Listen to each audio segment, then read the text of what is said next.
Udanta, I have waited a long time to... What? I'm sorry. I am so sorry. I just keep imagining you waking up in the morning, sir, looking in the mirror, and in all seriousness saying to yourself, you know what would be a really kick-ass name? Taserface! That's how I hear you in my head. I can't take it anymore. What was your second choice? Scrotum hat? New plan! We're killing you first! Well, dying is certainly better than having to live an entire life as a moronic bag who thinks Taserface is a cool name.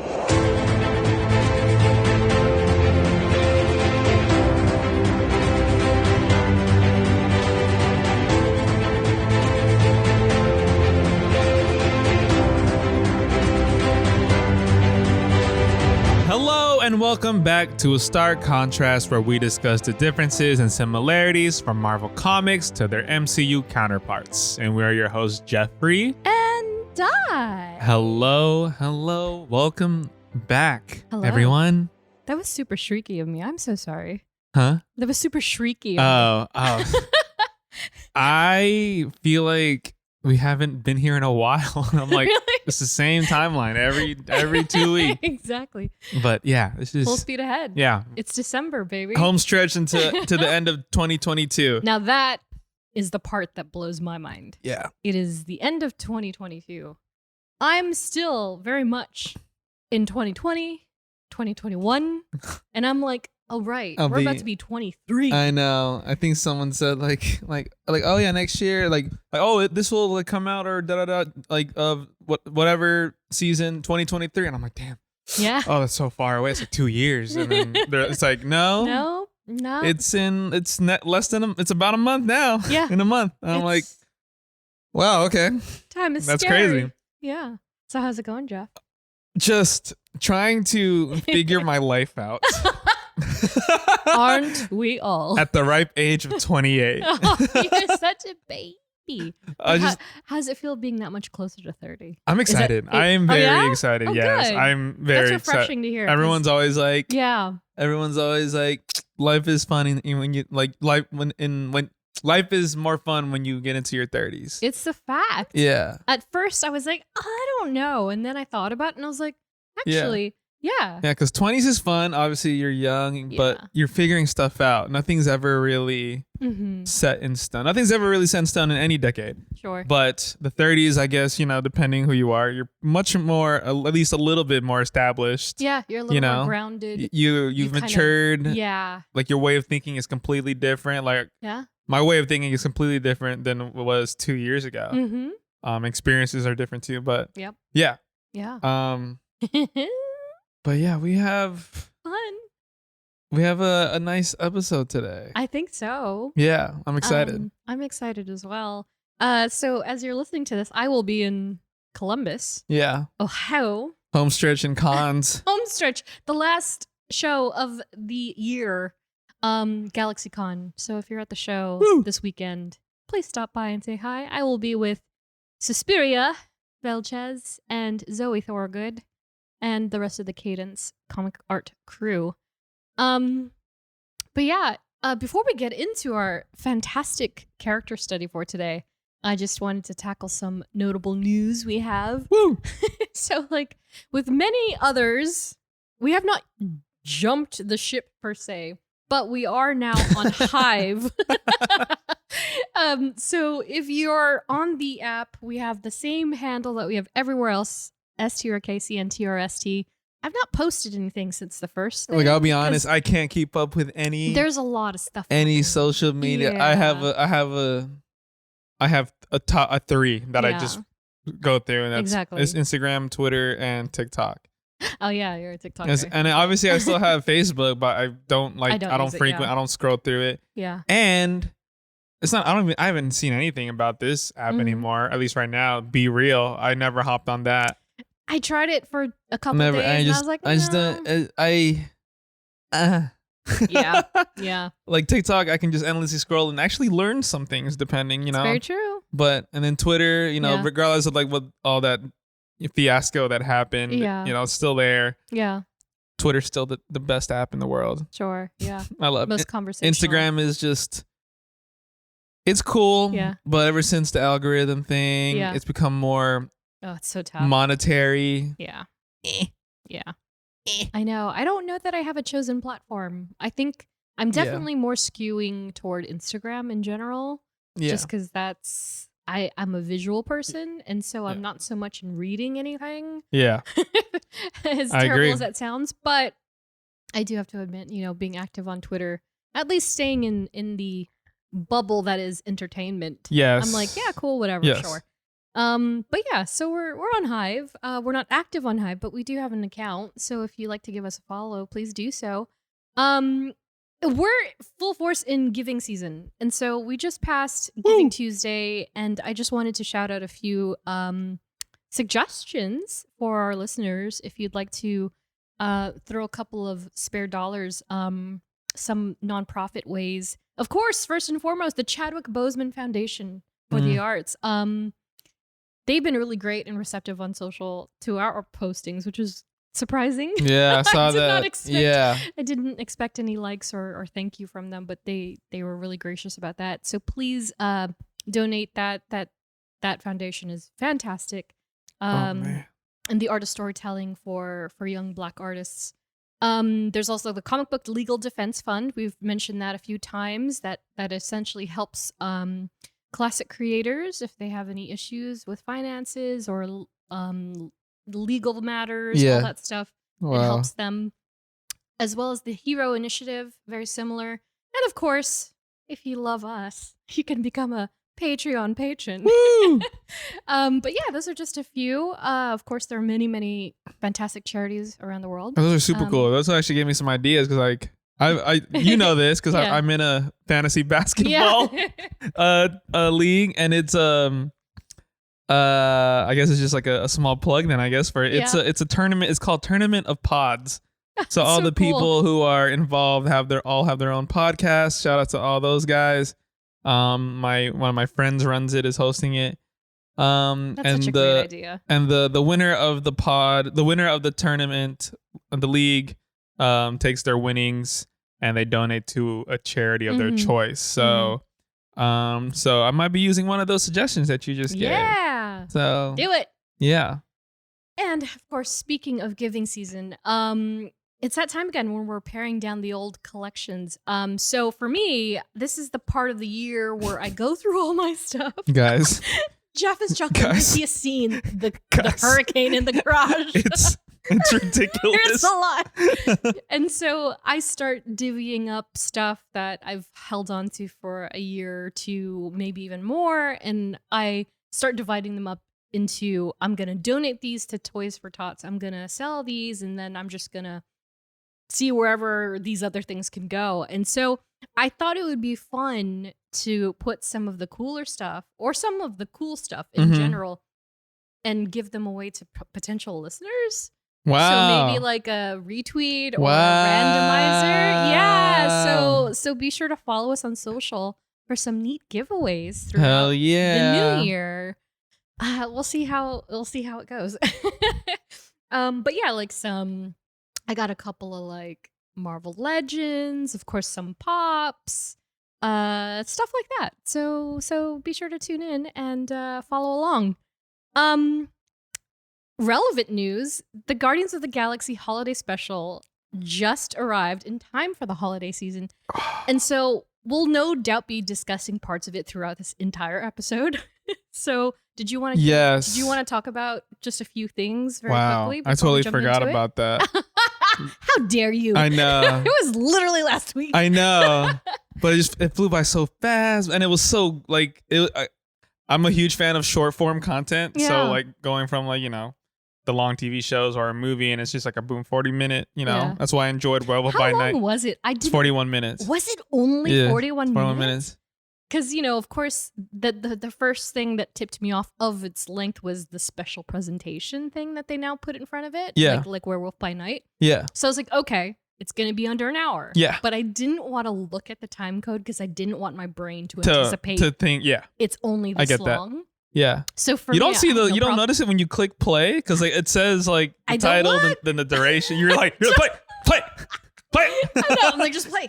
Don't look. Don't look. It was I 40 had no idea. 41, Wow. 42 minutes. Yeah. It felt so much longer, but in a good way. Yes, it did. Yeah. I agree. I had so Wow. much fun. Yeah. I was I thought it like, was so fun. I almost cried.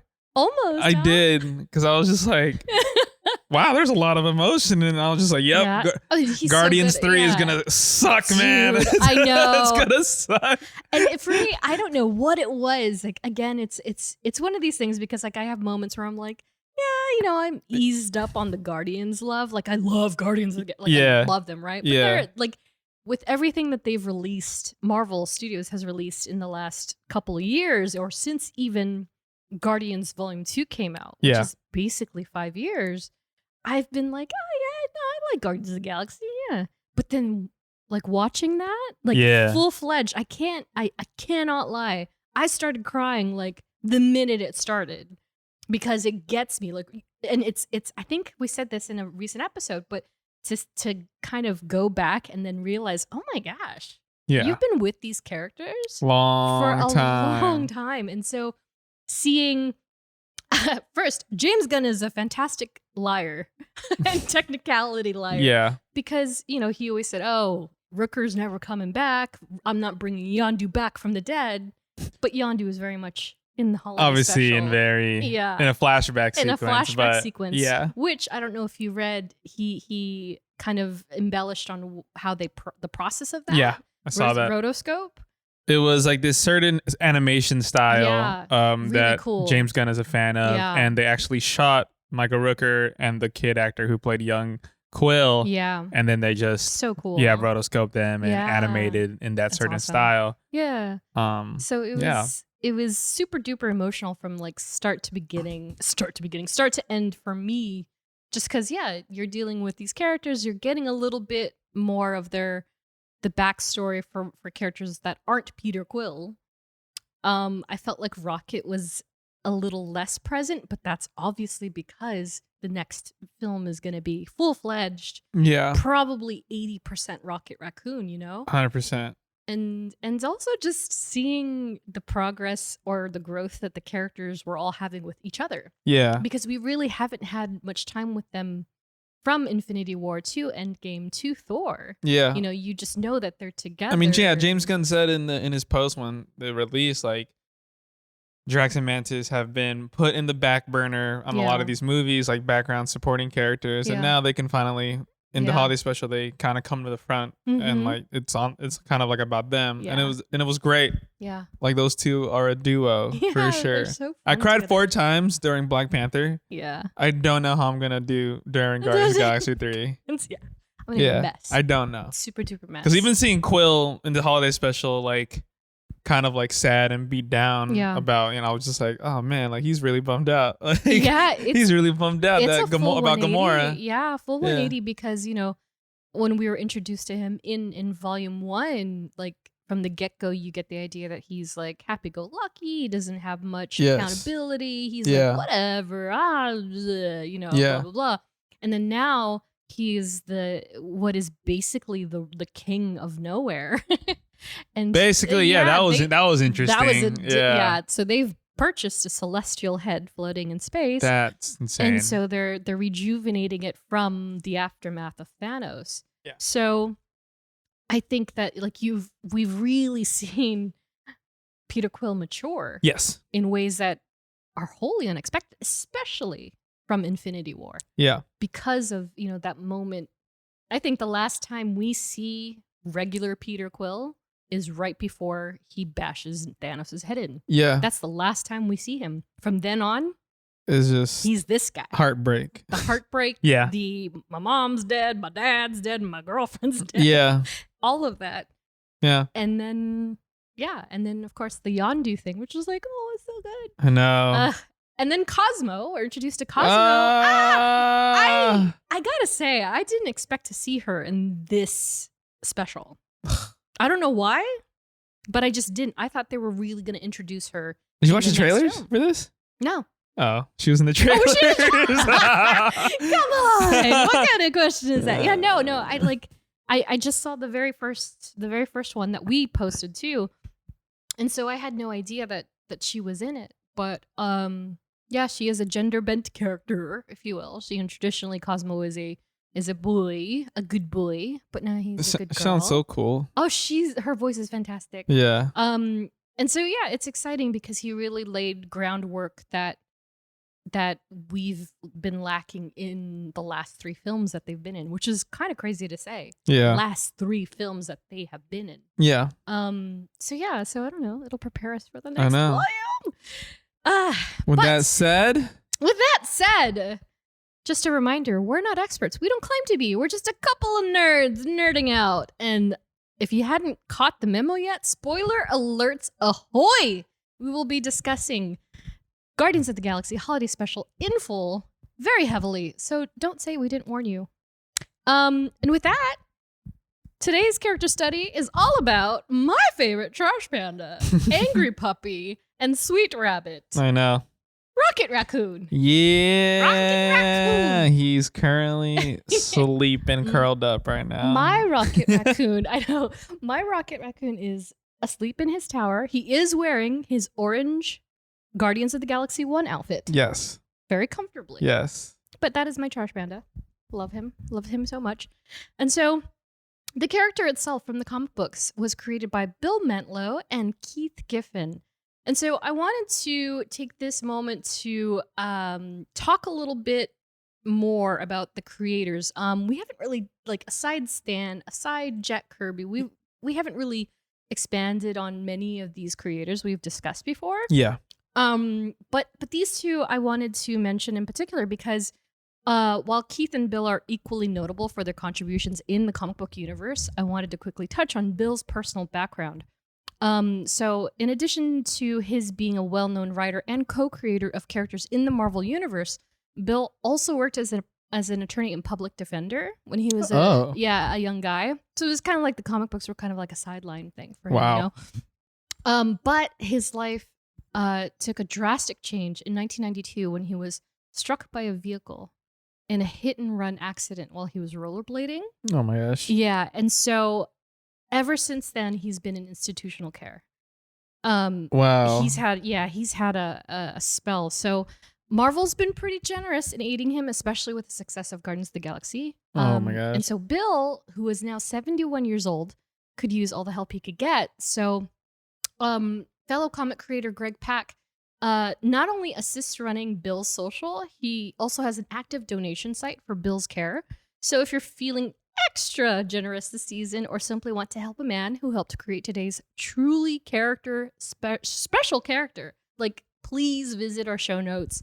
Please, hey, if you got $5, just help this guy. The fact that they never found the person who hit him is awful. It's horrible. It's truly awful. And so if you love Rocket, just see if you can pass Mr. Mantlo a couple of bucks to help him. That would be fantastic. And so back to Rocket. This is another instance of cameo versus first appearance. Mm-hmm. So we've had this with Yelena and a couple of other characters, but Rocket more or less has two firsts. And so I've had one hell of a time trying to get his first appearance because I'm trying to collect them all like they're stones. Yeah. I'm trying to get each Guardian's first appearance, and I have half of them, but not all of them. And Rocket is one of the ones I'm missing because depending on which one, it costs a pretty penny. Yeah, even for a little bit of a lower grade. Yeah. Especially considering he's Rocket Raccoon, So we'll start with the cameo, which was Marvel Preview number 7, cover dated June 1976, with the creative team of Bill Mantlo and Keith Giffen. So Marvel Preview is very much like Journey into the Mystery and also Marvel Presents. So Loki was in the aforementioned, and then Peter Quill had the Marvel Presents thing. Got it. So it's a traditional compilation of multiple stories in one book, and much like the Peter Quill one, this Rocket Raccoon Marvel Preview cameo is in black and white. Oh my gosh. So it is epically detailed by Mr. Giffen. And so I have this screenshot for you, and here's the very first panel. 1976 of Rocket Raccoon. And, I mean, he looks like he looks. Yeah. It's pretty accurate. That is a raccoon. Right. 100%. It's a literal raccoon wearing like armor or whatever it is. Yeah. And I told Jeff off mic before we started recording, I was like, I gotta say, there's a lot of, it's pretty spot on. I can't see where he would get like altered. You're right. Like, it's not like M'Baku, right? Like, Yeah. M'Baku's wearing a literal gorilla versus his amazing tribal uniform. It's not one of those instances where it's like a huge stark contrast. He's very much very similar and very recognizable. And so when it goes to the value of Marvel Preview number 7, did you want to guess? This is the cameo. Oh, how much this issue would be from the cameo? Yeah. What's the grade? For an 8.5. Oh my god, this is so hard. These I are love so that hard. you're becoming like a mini expert on it, though. Oh, Like, well, you've got an idea now. Well, because it's just like when I think how big. I try to think about how big that character is now. Yeah. Because obviously before it's probably like what, but then now like they have such notoriety. Mm-hmm. Like obviously Captain America is gonna be Captain America. Iron Man's Iron Man. Yeah. Hulk is Hulk. Thor is Thor. Now this is like it's Guardians, which is like a collection of like ragtag, characters, and then it's Rocket. But Rocket is a humongous character. It's a giant now. Yeah. Like household name. Like when you think of Rocket, you think of Groot. When you think of Groot, you think of Rocket. Father, son. Yeah.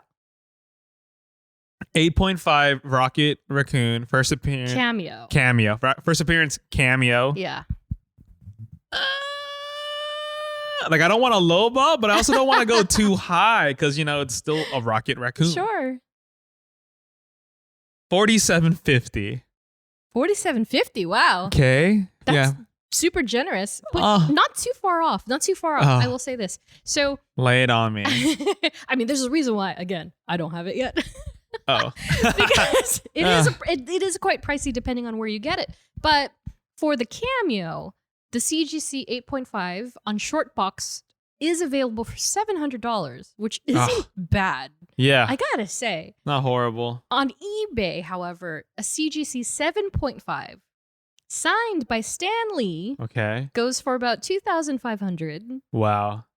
Or you could get a CGC 9.0, which is incredible condition, signed by Chris Claremont, my snack buddy. Oh, nice. Who is at the helm of many an X-Men story. Yes. He's a huge X-Men creator. So signed by Chris Claremont, because he did a story in the book as well. Yeah.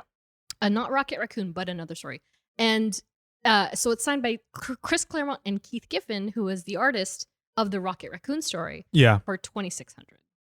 Oh. So that's kind of crazy. Yeah. Like you think about two creators directly affiliated with the book is only $100 more than the father of Marvel, which is like, wow. Yeah. That puts a lot of context in how much Stan Lee's autograph was worth. Meanwhile, the lowest on Shortbox doesn't exist. There was only one copy on Shortbox. So if you have $700 and you want this issue, you go get it because it won't be available for very long. While on eBay, you can get a CGC 4.5 for $340. See, now you see my dilemma. I'm like, a 4.5 is, it's missing. It's got a couple of corners that are ripped off. And probably a couple glue pages. Yeah, there's like a coffee stain on the cover. Maybe, like, nah. maybe. Yeah, for $340, which is like, that's crazy. Wow. And you can get a loosey goosey for a fine copy for about $21, which is fine. Yeah. But unless you plan on grading it, I don't really see the point in getting a loosey of Rocket Raccoon. I know. It's a Rocket Raccoon. And then there is the full first appearance, which actually occurred in, of all books, Incredible Hulk, number 271, cover dated May 1982. Oh my gosh. I was actually a baby when this was released. He looks a little different. He kind of looks like a weasel. Yes, a weasel, no pants. Yeah. Yeah. This That's little- hilarious. Isn't that funny? Yeah. With the creative team of Bill Mantlo, Sal Buscema, and Bob Sharon. And so this is the one that goes for much more. So I gotta say that the cameo comic on the cover has, I believe, Satana, who is like basically the devil's daughter. Yeah. Oh, gosh. Which you could imagine. Satan, Satana. You know. Nice. And so with this one, obviously, it's not only the Hulk's 20th anniversary issue, it's also a cover with Rocket Raccoon on the cover. And I do have to say that another major difference between these two issues is that in the original comic, he's only referred to as Rocky. Oh, Just Rocky. interesting. No raccoon, no rocket, just Rocky. Wow. So with the Hulk issue, you can see very clearly, is on the cover, Rocket Raccoon. Wow. So that's more or less why they consider this the first appearance. Got it. So with that comes great difference in price. Wow. Yeah. I didn't even think about that. Yes. Yes. So it's all these little nuances that really make all the difference. And so did you see the numbers? Do you want to give a shot? I didn't know. Yeah. So full first appearance, Incredible Hulk number 271, 1982. For a 9.0, how much do you think it is? So it's that. This. Oh, This wow. put a 9.0. That's 0.2% away from perfect. So it's like one person touched it and then that's it. 3K. So close. Ah. Super close. On Shortbox, you can get the 9.8 for $2,000. Ugh. And on eBay, That's crazy. you can get a CGC 9.8 for $4,000. Oh my god. So you basically did I was the in the average. vein. I was in there. Yeah. So yeah, it's a pretty penny. And then the lowest, CGC 6.5 for $155 on Shortboxed, and a CGC 3.5. I considered it for a hot second, and I was like, 3.5. You can get that for $125 on eBay. Oh, that's definitely affordable. Yeah, it's not too bad at all. And of course, a loosey goosey of the Incredible Hulk issue. A good copy starts around $60. Then it just kind of goes from there, Yeah. depending on where you're buying it from. So, the question of all questions: is this your first exposure to the character? Yes, The films, yeah. for sure, 100%. Were you? What was your first reception? Were you like, what? There's I a don't think. I mean, talking I raccoon? think the whole Guardians movie as a whole was my first exposure to all of those. all I those think we talked characters. about that Yeah. when we talked about Star-Lord. Star-Lord, yeah. I was just, because it was a tree and Rocket. I love that. There's a tree It was, and a talking raccoon. your choices were a tree or a talking raccoon. That line is iconic. Like Karen Gillan as Nebula is iconic in general, but that line.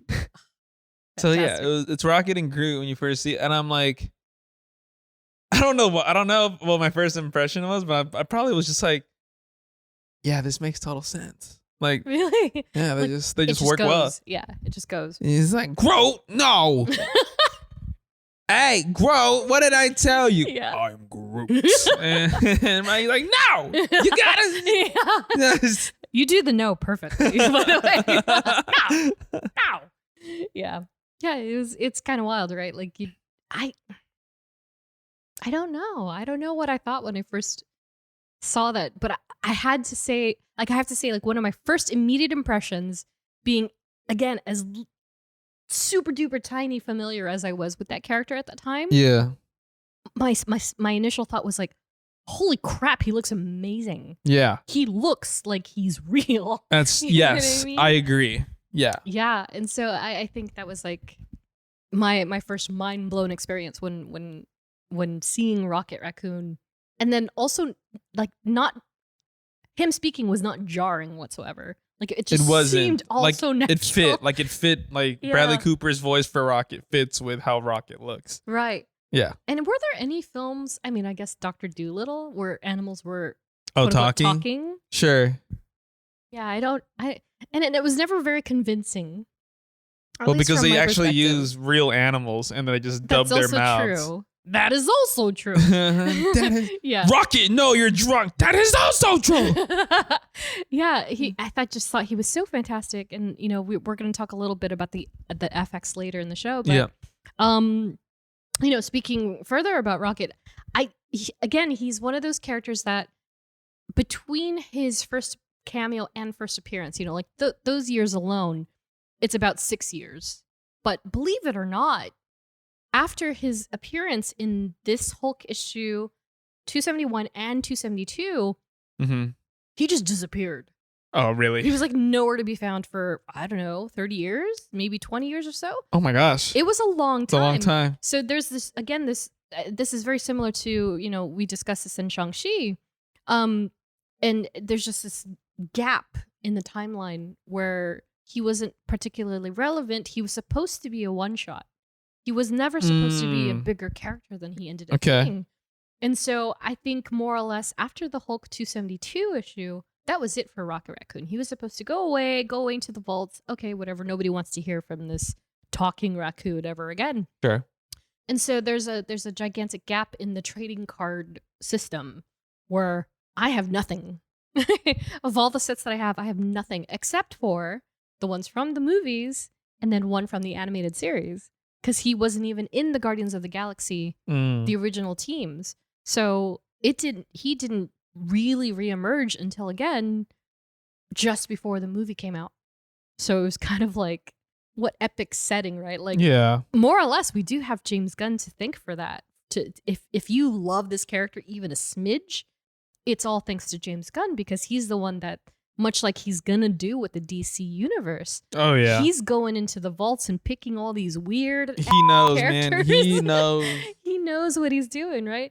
And so I'm very thankful that he pulled Rocket from the archives, because who knows what kind of lineup we would have had if it was up to some other director in some other studio, if it wasn't Marvel Studios themselves. So yeah, I guess we can jump into his actual origin. Oh yeah. Which is kind of wild. I could talk about Rocket Raccoon all day. Have any idea, right? So in Marvel Preview number 7 itself, this black and white issue, there's this character named Prince Wayfinder of Ithacan. And so depending on what source you look at, some of them call him Prince, what was it? Wayfinding? Wayfinding? Like, he's not a navigational system. It's Wayfinder. Yeah. And so there's this guy who is this other guy that you see in these panels. He's basically a star tracker. What would you? Oh my gosh. He's a star trekker. Yeah. And he travels to different planets and whatnot. With a hair. Yeah, I know. He travels to this distant planet of Haley. I'm probably butchering that. But otherwise known as Witch World. Like witches as in sorcerers, witches, and whatnot. And he encounters this galactic trash panda. And so this is where this is from. He just stumbles upon this planet. He's there for another purpose. And then he runs into a trash panda. And of course, like I mentioned before, Rocket identifies himself simply as Rocky. Which is kind of funny because in modern books, he does not like being called Rocky. I can see it. Doesn't like it. I feel his pain. Yeah. Why? Well, sometimes I just hate when certain pronunciations of my name, I'm like. Yeah. Like what? Give me an example. Have I aired this out on my? No, I don't think so. There is so obviously I get called. Let's get what I do get called, which is like Jeff. Yeah. Jeffrey, which is my real full name, Jeffrey. Yeah. But for those of you who don't know, my name is spelled Geoffrey. So I get Jeffrey, and then if you know me, like you know me, it's Geoff. People call me Geoff. Yeah. Really? Yeah. So people in high school like call me Geoff. So if you is that on purpose? Or is that to be funny? I think it has. Quick side tangent, I guess.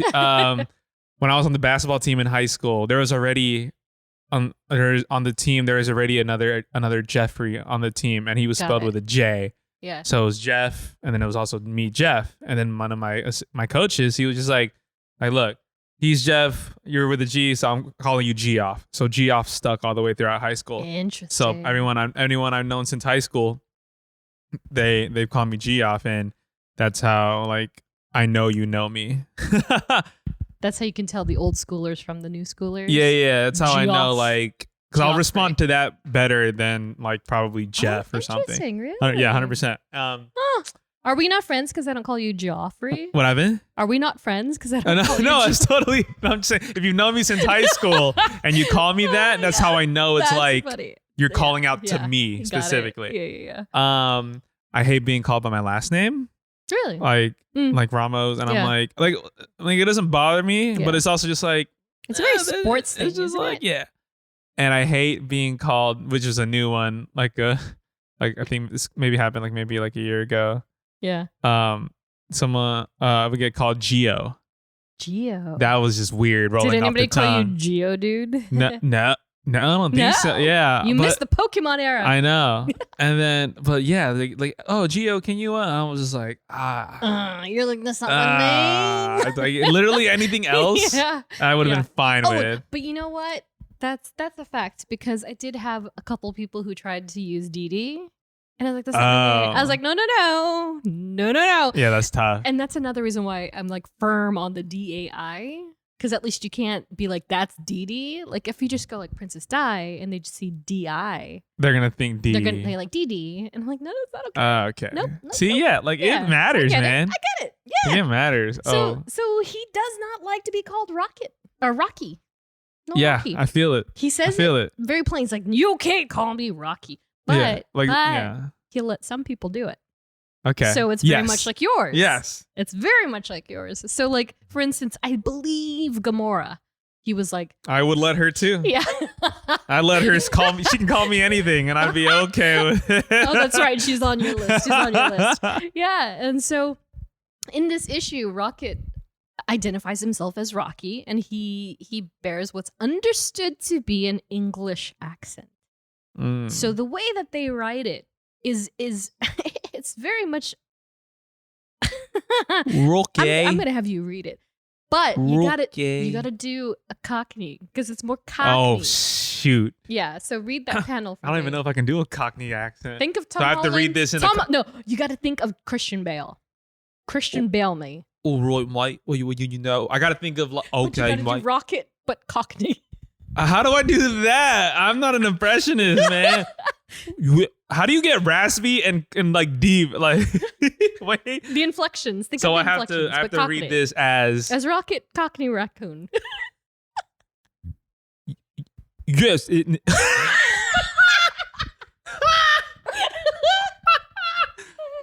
Yes, in the bloody well. Why? I can't even get a sentence out. You don't mind me saying. Oh, okay. It's tough, right? Yeah. That old tree that used to obtain fish for me. And if you don't mind me saying, you don't look much of a replacement, old bean. There we go. That's what he was intended to sound like. Oh, really? Isn't that weird? Wow. Yeah. So he throughout the entire issue, he says things like, "Oh, chap." Oh, like Oh, British bean. slang, like British. Very super Yeah. duper like 1800s chimney sweeper gonna knife you in the alley type Yeah. of talk. Oh, okay. Like Peaky Blinders type of Yes, stuff. Okay. that's exactly it. So yeah, right here. Imagine. Jolly good then. Perhaps I Imagine. was too hasty slinging in the proverbial mud. Well, that was really good. I'll take I'm it. trying. But yeah, like it's very interesting. Imagine Cillian Murphy playing. Right. Which is like, imagine all the different avenues that Yeah. this could have changed. This could have been very That different would be situation. so. I think he hates that thing. I know he's trying I'm keeping this in, but guys, Rocket, Dai's Rocket. She put on the rocket suit, He's trying and to get it he's off. like, he's just like, I'm off, I'm out. got it around He his got it neck. off. He got it off his arms. His arms, yeah. And now around he's his just neck like, now. take this thing off of me. I hate Aw. everything Bubba? about it. Come here, Rocky. Oh, it's hilarious. Oh God. So yeah, a very Cockney That's type hilarious. of raccoon, and this was not only from the 1976 jump, but also as recent as I don't know, 2015, Really? like Wow. legitimately before Bradley Cooper came to the table. he was Cockney. He was still. Are we Cockney. sure before? Because the movie came out in 2014. It could have been a little bit after, but I feel like it was so interesting because like I think it was after too. Wow. Because it's like I guess they just kind of resolved like, okay, well, he's going to be different. It's going to be more like a comic book, whatever. He's Sure. going to keep his way. We're not going to Bradley Cooper it. But now, it's more Bradley Cooper. It's real. Exactly. That is the most realist laugh I have ever done in my entire life. So good. I love him. He's so good. Yeah. So it's changed a bit over the years, but yeah, very much in the earliest iterations of the character and also in modern times he was very Cockney. And so after this 1976 appearance, he next appears in the Incredible Hulk issue of all the books with his friend and first mate. Do you want to guess what his friend's name is? So think animals. Animals that talk. Okay. What is another ridiculous name for an animal that talks? Oh my God. It's broad, I know, but it's pretty ridiculous. Babe. Airbud. Airbud. His first mate and his bestest friend in the whole galaxy at the time, before Groot came along, was a walrus named Walrus. Stop. Yes. Stop. But he's literally a walrus. He's a walrus that talks, and his name is Walrus. Walrus. This reminds me of that one episode where, what was it? I don't know whose name it was, but it was like a play on their name, and I guessed it correctly. Oh yeah. And you were like, what? Like, oh my gosh, who was that? Holy smokes! Was it in Star-Lord? No, it was something ridiculous, and I can't believe you got that. Oh, was like, it was Icarus, or it was Icarus. It was Icarus. And I was like, oh, Icarus? Yes. And you were like, yes, that's exactly right. I was like, oh, really? Eternals. Go back and listen to it. Yeah, it's exactly that. It's the same thing. Icarus and Walrus. Gotta love Marvel in the 70s. Oh, God. Man. You gotta love the puns, man. Yeah, and so in the Hulk issue, that's where he's regarded again as Rocky, but then further introduced as Rocket Raccoon, Guardian of the Keystone Quadrant.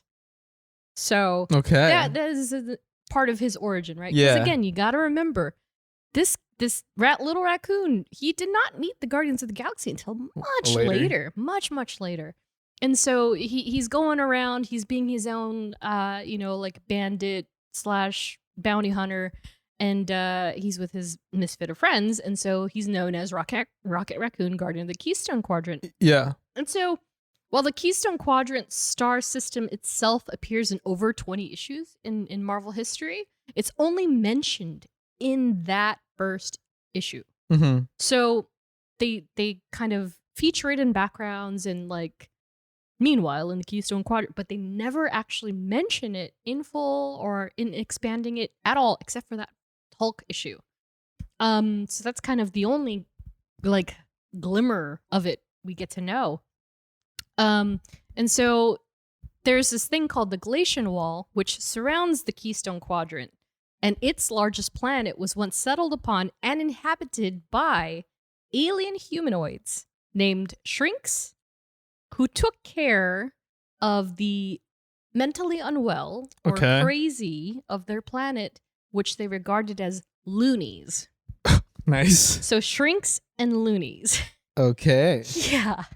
If, in fact, James Gunn tackles any of this In the backstory, it's going to be very interesting how they deal with it, of course, with the political correctness of stuff. it. Yeah. Loonies. Yeah, and so I don't know if they're going to do it. Maybe they might change the name, or maybe they won't even tackle this at all. But that is more or less the planet, the inhabitants of the planet that Rocket was actually found on. And so, true to their name, the Shrinks and the Loonies built facilities. So the Loonies were in these facilities, the Shrinks took care of them, and they had robots, alien robots, like assisting and all that. And so after the planet separated from the rest of the quadrant, another planet in that system went nova. Oh. And it radiated all the people and all the creatures that remained on that planet. And so the robots, instead of like going defunct, they actually kind of turn sentient and self-sufficient. So it's like the awakening of AI. It's basically the Terminator. Oh. But they're not trying to kill humanity. Yeah, per yeah, se. yeah. And so they then while the robots kind of evolved, the humans unfortunately deteriorated. So even the shrinks became loonies Oh my gosh. by the end of the day.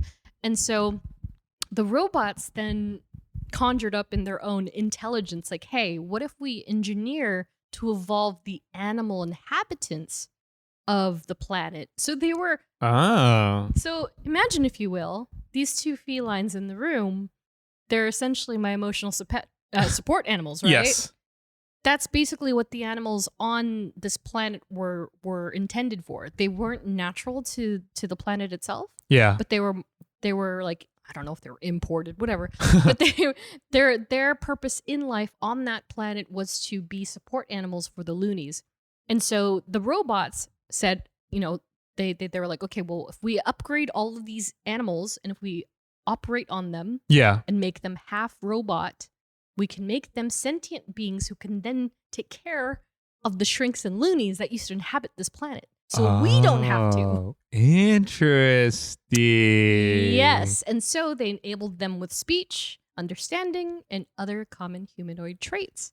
And so due to these inhabitants, the half-industrial, half-natural planet, so the robots started to build up, right? Yeah. It's kind of like every apocalyptic thing that you can imagine. It turned into a half-technological, half-nature planet. Mm-hmm. It then became known from that point as Half-World. And so that is the official origin planet Of Rocket Raccoon. interesting. Yes. I wonder. I know. Well, I think, gosh, I feel like they may have mentioned it, or there's something in passing, but definitely with the other material that they've talked about with Rocket Raccoon, they've mentioned Half-World quite a bit. So yeah, I feel like that's going to be the beginnings and the meat of Volume 3. But speaking of Volume 3, let's now talk about the MCU side, which hasn't been properly introduced yet. Rocket Raccoon, voiced by Bradley Cooper. Woo! Of all people. With motion capture by Sean Gunn. First seen in Guardians of the Galaxy 1, directed by James Gunn, with music by Tyler Bates. Sorry. And of course, last seen in the Guardians of the Galaxy holiday special. So I still have, I think this goes for many people. Like, I remember when my dad used to love Guardians of the Galaxy too. And like, I remember the first time he saw it and I was like, Dad, who do you think is the raccoon? And he like listened. He's like, oh, I don't know. It's a good voice actor. And I was like, Dad, that's Bradley Cooper. He's like, no, what? And I was like, yeah, because it doesn't sound anything. I mean, like for sure. I think I said that the Yeah. first time I watched it. Because Yeah. you see the bill and you're like, oh, Bradley Cooper as Rock. And you're like, oh, okay. Yeah. And then you're like, what? Yeah, exactly. And we actually got a listener comment from Instagram, Ariel Tima, Woo! woohoo, who said, who knew Bradley Cooper can make his voice like that? LOL. And I was like, yeah, exactly. It's kind of wild to think about. Like, he's very versatile, and I love watching the behind the scenes of him in the booth. I think it's so fun because it's also like, some of the devices like map his face. Right? Yeah. So the mannerisms that they've recorded and then I don't know what the terminology is, like exported into Rocket. Yes, like transferred onto Yeah. it. It's like kind of like what they did with Josh Brolin and Thanos. Yes, Like a lot yeah. of, especially those characters, a lot of them are you see their performance on the character. Like you Mhm. see Josh Brolin's performance on Thanos. Exactly. You see Bradley Cooper's performance Yeah. on Rocket. Yeah. Yeah, And it's crazy. It's just so fun. Maybe we can post one of the clips. But yeah, I just love seeing it because it's like another depth of him as an actor, right? Like, because he's obviously multi-talented. I'm not like did I ever tell you that The Hangover is like one of my favorite movies? Is that like your favorite, one of your One of my favorite trilogies? Favorite movies. Yes. Yeah. I love it. And it has nothing to do with the fact that it has Bradley Cooper in it. I just think he's fantastic in that film. Yeah. But I forget that he's Rocket. Yeah. I always forget. Yeah, he's we Rocket. all have those movies 'Cause where he's it's like Rocket. that's our favorite movie. Hangover. Mean Girls is mine. Really? Yeah. Oh my god. yeah. Do you wear pink on Oh, Wednesdays? dude, I should. Yeah. Yeah, Bradley, the same guy that is Rocket is the same guy that says, "Tell me something, girl." Exactly. Oh, you, and I was like, "Whoa!" Right. Exactly. And so, like, I think for my dad, it was really it was extra mind blowing because, like, at the time he loved what do you call it? The movie with Gaga, Oh yeah, A Star Is Born. Star Is Born. He was like, he gave me a copy. He's like, "Oh, you should watch this movie. It's very good." And so, like, he was hot off of that. And then he's Yeah. like, "Wait, what? He's also the raccoon?" I was like, "Yeah, I'm Crazy. the raccoon." So yeah, so his introduction into the films is just immediately iconic, I feel. And so like that key moment with Groot first in that plaza when they all kind of come together. Well, they all meet, kind of. Yeah. Like unexpectedly, and he's like looking on his little tablet. He's like making fun of the baby, like what? It's not cool to need help. Yeah, or He making fun of says. Stan Lee. Yeah. Like, what are you doing, old man? Where's your wife? All geezer. Yeah, and then telling Groot to not drink the water because it's disgusting. Yes. I just feel like I have these, like, I just want to ruffle his face because he's so cute, but I also know. he's like hilariously entertaining at Yes. the same time. And then, of course, after that, they get imprisoned by the Nova Corps. And so the infamous screen comes on. And much like the Groot episode, where I quizzed you on what his counts of...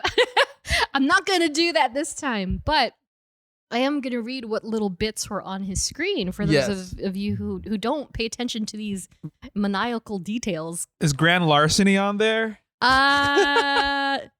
No, Or not in larceny. that vein? Not, Dang. No. But it does say subject 89P13. I was going to ask you if you remembered what number he was. But I was like, that might be too easy. Easy? Yeah, I thought you would know that. 89P13 is his designation number. We'll get to that a little more later. And his associates are Groot and Leela. That's right. Yes. Lila. Yes, I remember that. I always forget. Criminal record, 13 counts of theft, 22 counts of escape from incarceration, 7 counts of mercenary activity, and 15 counts of arson. Arson. Wow. He set stuff on fire. That's a man after my own heart. And then warning, tendency to bite. Yeah, that makes sense. So that's fantastic. And so yeah, let's I guess go down a few key moments in his film history.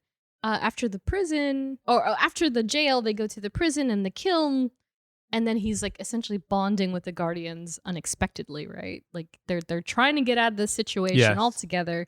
He's like, no big deal. I've broken out of this prison like 4 times. All right, or- first we're gonna need that battery. Yeah. But I can't do that if you do that. Yeah. And last, I need that guy's arm. Exactly. What? I love that the body parts have been a running gag. I know. Because that obviously leads us to what we're going to talk about last on this list. But it's just so funny, and that they've carried it over. And then, of course, throughout the first Guardians film itself, I just feel like he is, like, I never feel like he's mean. Mean? Like he can say harsh things, but I don't think Yes. he's mean because I always feel bad for him. I agree. Like when they call him names and he's like, and then he breaks in the middle of the bar, right? yeah. And he kind of like when he cracks. was drunk. Yeah. And he was like, no, like, you guys, Yeah, I didn't ask to wanna- be this. Yeah. He called me a raccoon. Yeah. Who? Yeah. Like, he doesn't even know what a raccoon Right, is. He doesn't know what a raccoon is, so it's kind of interesting. It's those kinds of factoids that I'm hoping that James really really expands on, because I am curious why he's so offended by being called an animal. I know, yeah. Right? Like does why he is know what that? he is? Exactly. And so maybe Crazy. he doesn't. I don't know. And so, with the idea of that they were emotional support animals is kind of like, yeah, maybe he has no I idea. wonder if they do go that route. I Right. mean, we'll see. Exactly. And then, of course, at the end of the film where he and Drax are more or less paying homage to the creation of atom painting during the Battle of Ronin with his tiny, tiny hand reaching out for Drax's gigantic finger. Yeah, exactly. He just played such a pivotal role, I think, in that film, right? Like he really solidified. I feel like they all did. They really do, huh? They're all not. of They're like them. equally important. Yeah, in and every Groot was way. kind of like the glue for all of them together. Yeah. in my opinion. Yeah, I But they agree. all contributed something amazing. Now, do you think Groot was especially integral to Rocket being a part of that? Like, do you think that Rocket would even bend for the rest of them without Groot being there? I think it would have taken longer, but I think Rocket eventually would have learned the concept of Yeah. but because of Groot and being like, yeah, why not, dude? Like, look at us. Yeah. Like, and he's just like, like Groot's Yeah. accepting of, Yeah. of these guys. Yeah. I got it too. Well, it's like the scene with Drax, right? After Ronan kicks Drax's butt, Yeah. basically. He's like, "You're making me kick grass." Yeah. Yeah, exactly. Because Groot and his scandalous, his scandalous gasp. Yeah, it's really interesting how much they play off of and balance each other. Yeah. And so, of course, that leads us into the second film, which he starts to then isolate himself quite a bit because of various things, really. And so you see a little sadder side of Rocket. Yes. Where he's less involved and less quippy and more like, yeah, sure, whatever. Yeah. Like I can only afford to lose one friend today. Yeah. You're like, but he understands empathy. He Mhm. understands the importance of all of them together, but because of he doesn't know who he is, I guess. Yeah, right? He's like Like you start to think about it Yeah. retrospectively and it's like, especially with the trash he panda doesn't- comment, the raccoon. yeah. He's like, is that bad? Is that Oh, bad? it's so much. It's worth so so much worse. Yeah, exactly. So it's kind of like, like all this. He's kind of coming into his purpose and like, yeah, he can't. He only has so much. He says it in the first movie. He's like, what the heck? I only got so many years to live. Oh, I mean, and anyway. he's also a Yeah. father basically in the Exactly. movie to baby Groot. Like it's just like Groot. No. Yeah. What do you do? You press There's this the button. This button blows up everything. This button sets I'm it. good. I'm Groot. I'm good. No! Yeah. That's the button's gonna destroy everybody. Yeah, exactly. And so it's like he's taken on this new responsibility. Yeah. And he very much like Peter Quill, kind of matures in his own way. And yeah, and of course, like the interesting journey that he has going through with Yondu in particular in the second film.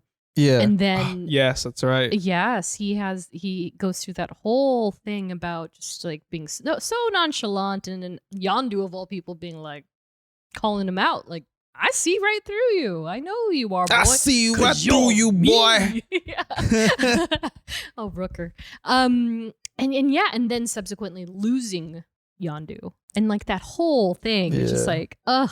God, it's so He might be your father, boy, but he ain't your daddy. He ain't your daddy. Which is a very Like- commendable, factual, It is 100%, right? That's, Like- there's a difference.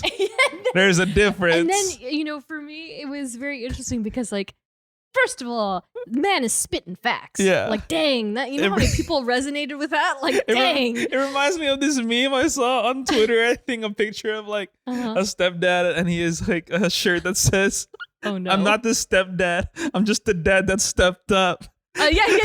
And That's I exactly was it. like, "Damn, That's this Yondu." motherfucker fitting right now." Yeah, exactly. And so, you add that on the fact that it's Michael Rooker of all actors, right? Like, Yeah. Michael Rooker has a very niche, vibe about him.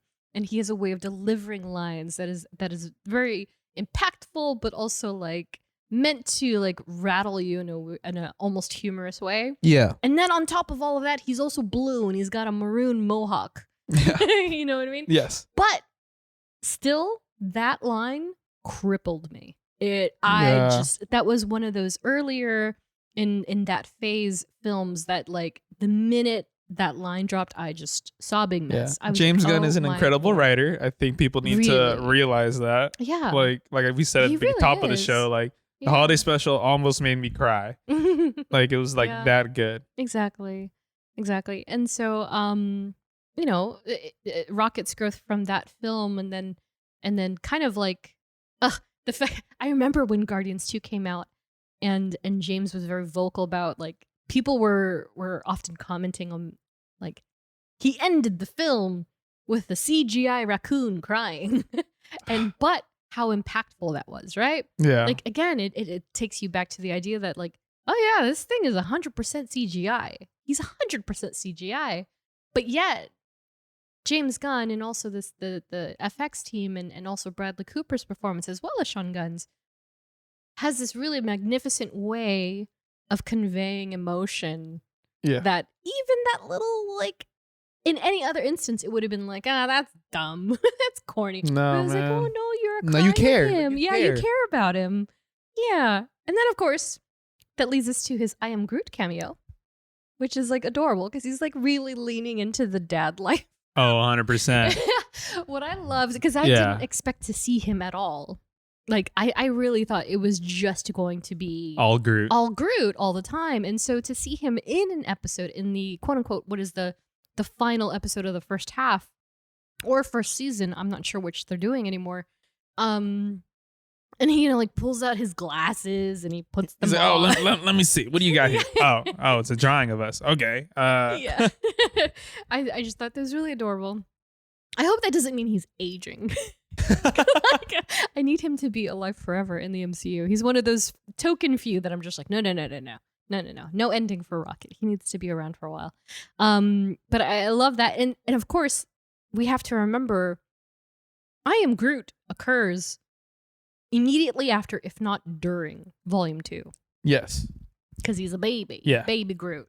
So potentially, like, well, not potentially, but like dropping it into the grand scheme of the timeline, it takes place after the movie ends, but before the end credits of Volume 2. Yes. He's already adolescent Groot Yeah. by that time. So it's kind of wild to think, okay, so this is, from there, that's when they meet Thor. Yes. Of all characters. And then the whole Infinity War and Endgame scenario and that version of Rocket Yeah. that we come to know. And then losing Groot again. Oh my god. Like as if that scene wasn't already difficult enough. Oh, and then like Like and then Gunn was like, what did Groot say when he got snapped? And then he was like, he said dad? And you're like, what? How dare you? I think we said that in the Groot episode. Yeah. We're like, what? How dare you? Yeah. And like he broke the internet. Yeah. He broke the internet when that happened. Yeah, I love that he's so active on yeah. Twitter, man. Oh, I know. He's great.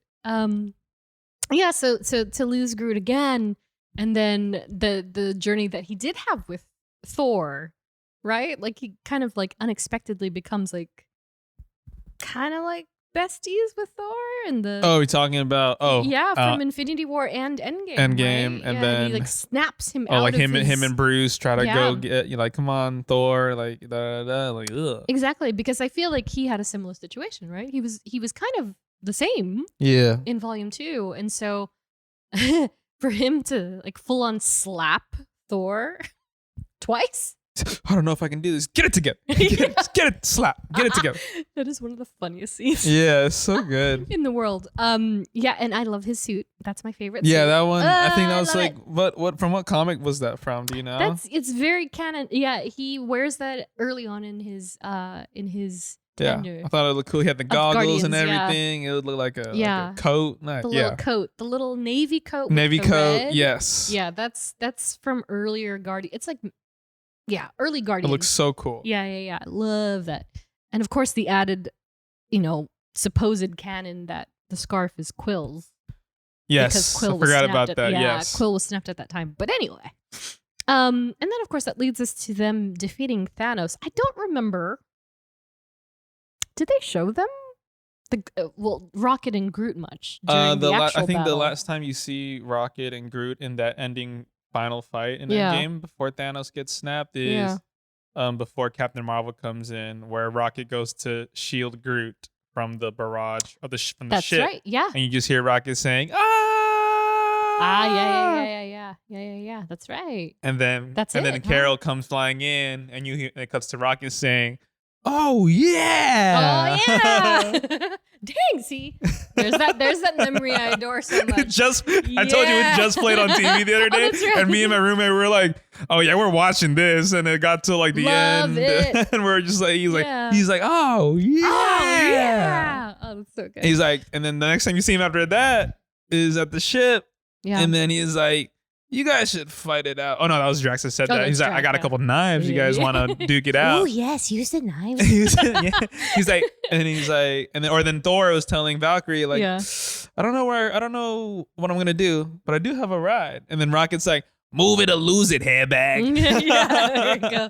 Yeah, it's interesting how he kind of like he quickly accepts Thor into Yeah. the fold very quickly from like Yes, the because he eyeball. related to him in Infinity Yeah. War when they went to Yeah. Nidavellir. Nidavellir. Nidavellir. Yes. So Yeah, that yeah. whole journey that whole journey where with the eyeball. talking about Thor like, "I lost everything," Yeah. and you're like, "Oh shoot, damn, he did." yeah, exactly. But yeah, and you remember that James Gunn verified where the eyeball had been kept, right? Oh, in his like In his pocket. in his pocket, In his yeah. pocket. Everybody was like, That's not sanitary. Yeah, but whatever. yeah, I love it. Oh, Rocket Raccoon has the best lines. Yes. So fast forward to parting ways with Thor in Thor: Love and Thunder. Yes. So that's the last time we saw them together, and gosh, I don't even recall like what the dynamic was. It wasn't too. It was, it wasn't anything super outstanding. it was mostly like with Quill sending off to Thor, To and then Thor, and the yeah. Guardians kind of like, all right, like Yeah, you found yourself. We're gonna go do our thing. Yeah. exactly. Yeah, and they went off to do their own thing. And that leads us to the current, where they are rebuilding nowhere. And again, like Yes. Rocket seems notably not present during the holiday special. He's in it, obviously, but he's not in it as much as I almost expected him to be. But of course, it wasn't his story necessarily. It was more about Mantis and Peter Quill and Drax, of course. And then, last but not least, spoiler alert. The ending. Yeah. My jaw dropped.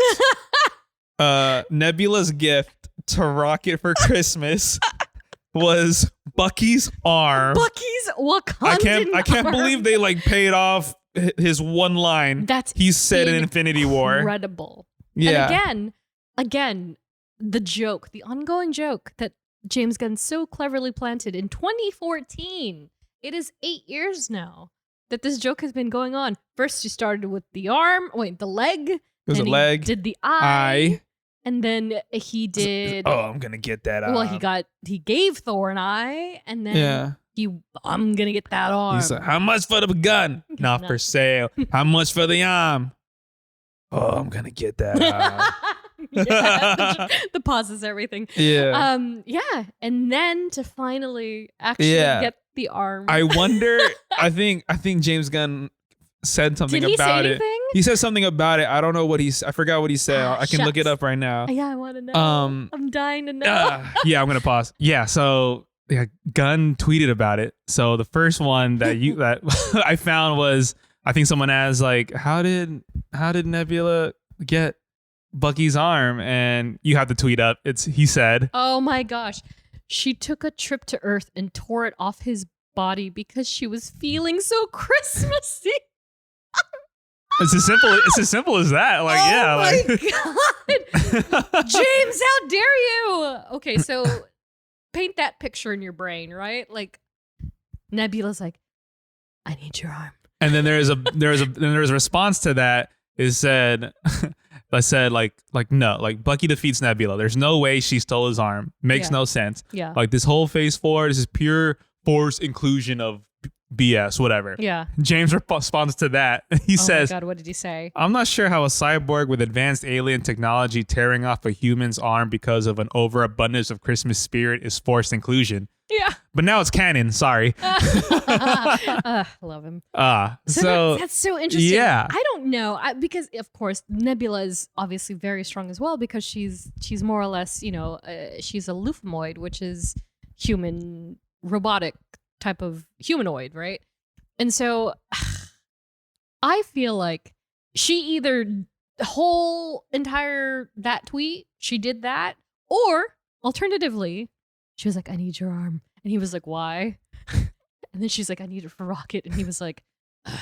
And then he like gave it up, and then she was like, but I'll give you a new one. I think the part that trips me out the most is like, because I was looking at the arm closely as soon as I saw it, and I was just like, it's black, like it's black and gold. It's the vibranium. It's the vibranium arm. The Wakandan arm, and I'm like, if it was like his old Winter Soldier one with the red star, I'd be like, you know what? Sure, that makes sense because he doesn't use it anymore. But as a whole, 100% his current arm. Yeah. So I'm like, oh my and God. as we know from the series, it can be easily be removed because of the Dora Milaje know how to do it. So I don't know if they're ever gonna touch on that. I don't know. But he is coming back in Thunderbolts. Exactly. So something has to at least get said. Whether it's a line or two of exposition, I'll take it. But it's just so I think he's going to funny. show up with an upgrade. And he's going to be like, he's going to have a new arm that's reminiscent of the old one without the star. Someone's gonna call it out and be like, what happened to your Wakandan arm? And he's just going to be like, I don't want to talk about it. You don't want to talk about it. Yep.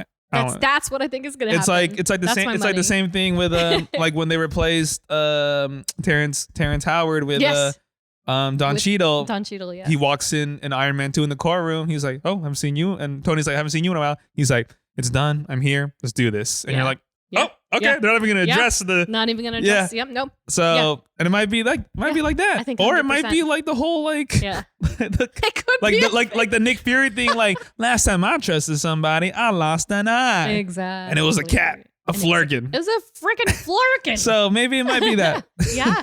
Right. I could see it. Very clearly. Yeah. But I think this is their way of like, Papa's getting an upgrade. And another one. Yeah, another one. So how do you upgrade from a vibranium arm? That's ultimately the statement is like, how do you upgrade from a Wakandan vibranium arm? I guess we'll see. But we will see one way or another.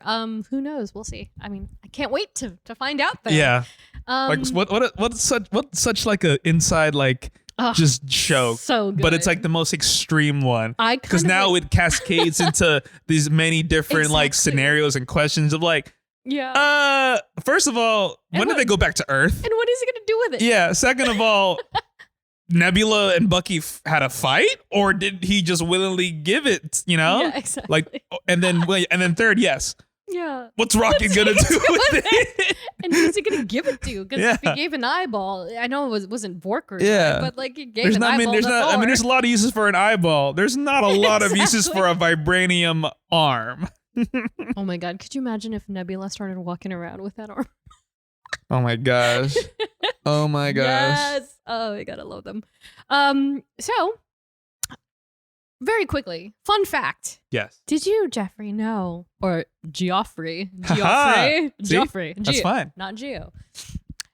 Rocket is named after Rocky Raccoon, a song by the legendary boy band, the Beatles. Wow. Which was released in 1968. So the song Rocky Raccoon predates Rocket Raccoon First appearance by 6 years.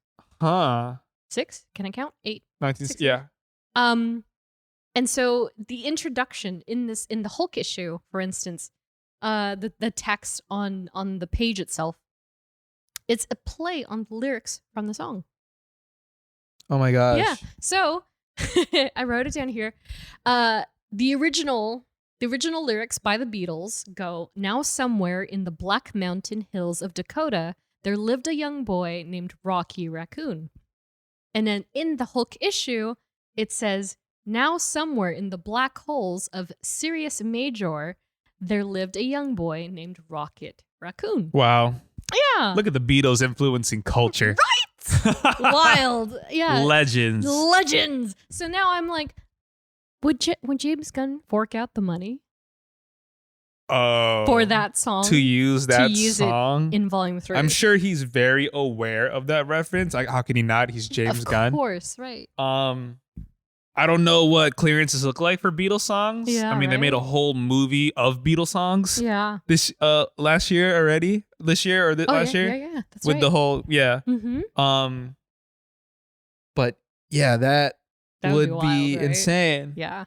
So I'm curious. I'm curious to know if it's gonna pop up. So we'll see.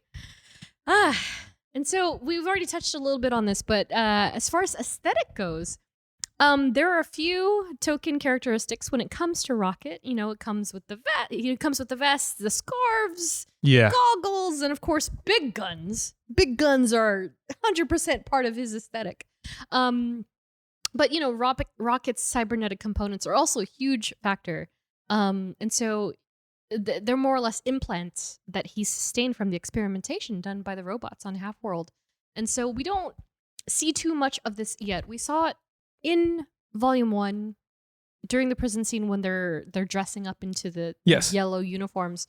And you see that very brief glimpse into what his back looks like and how his fur is like either just no longer growing back.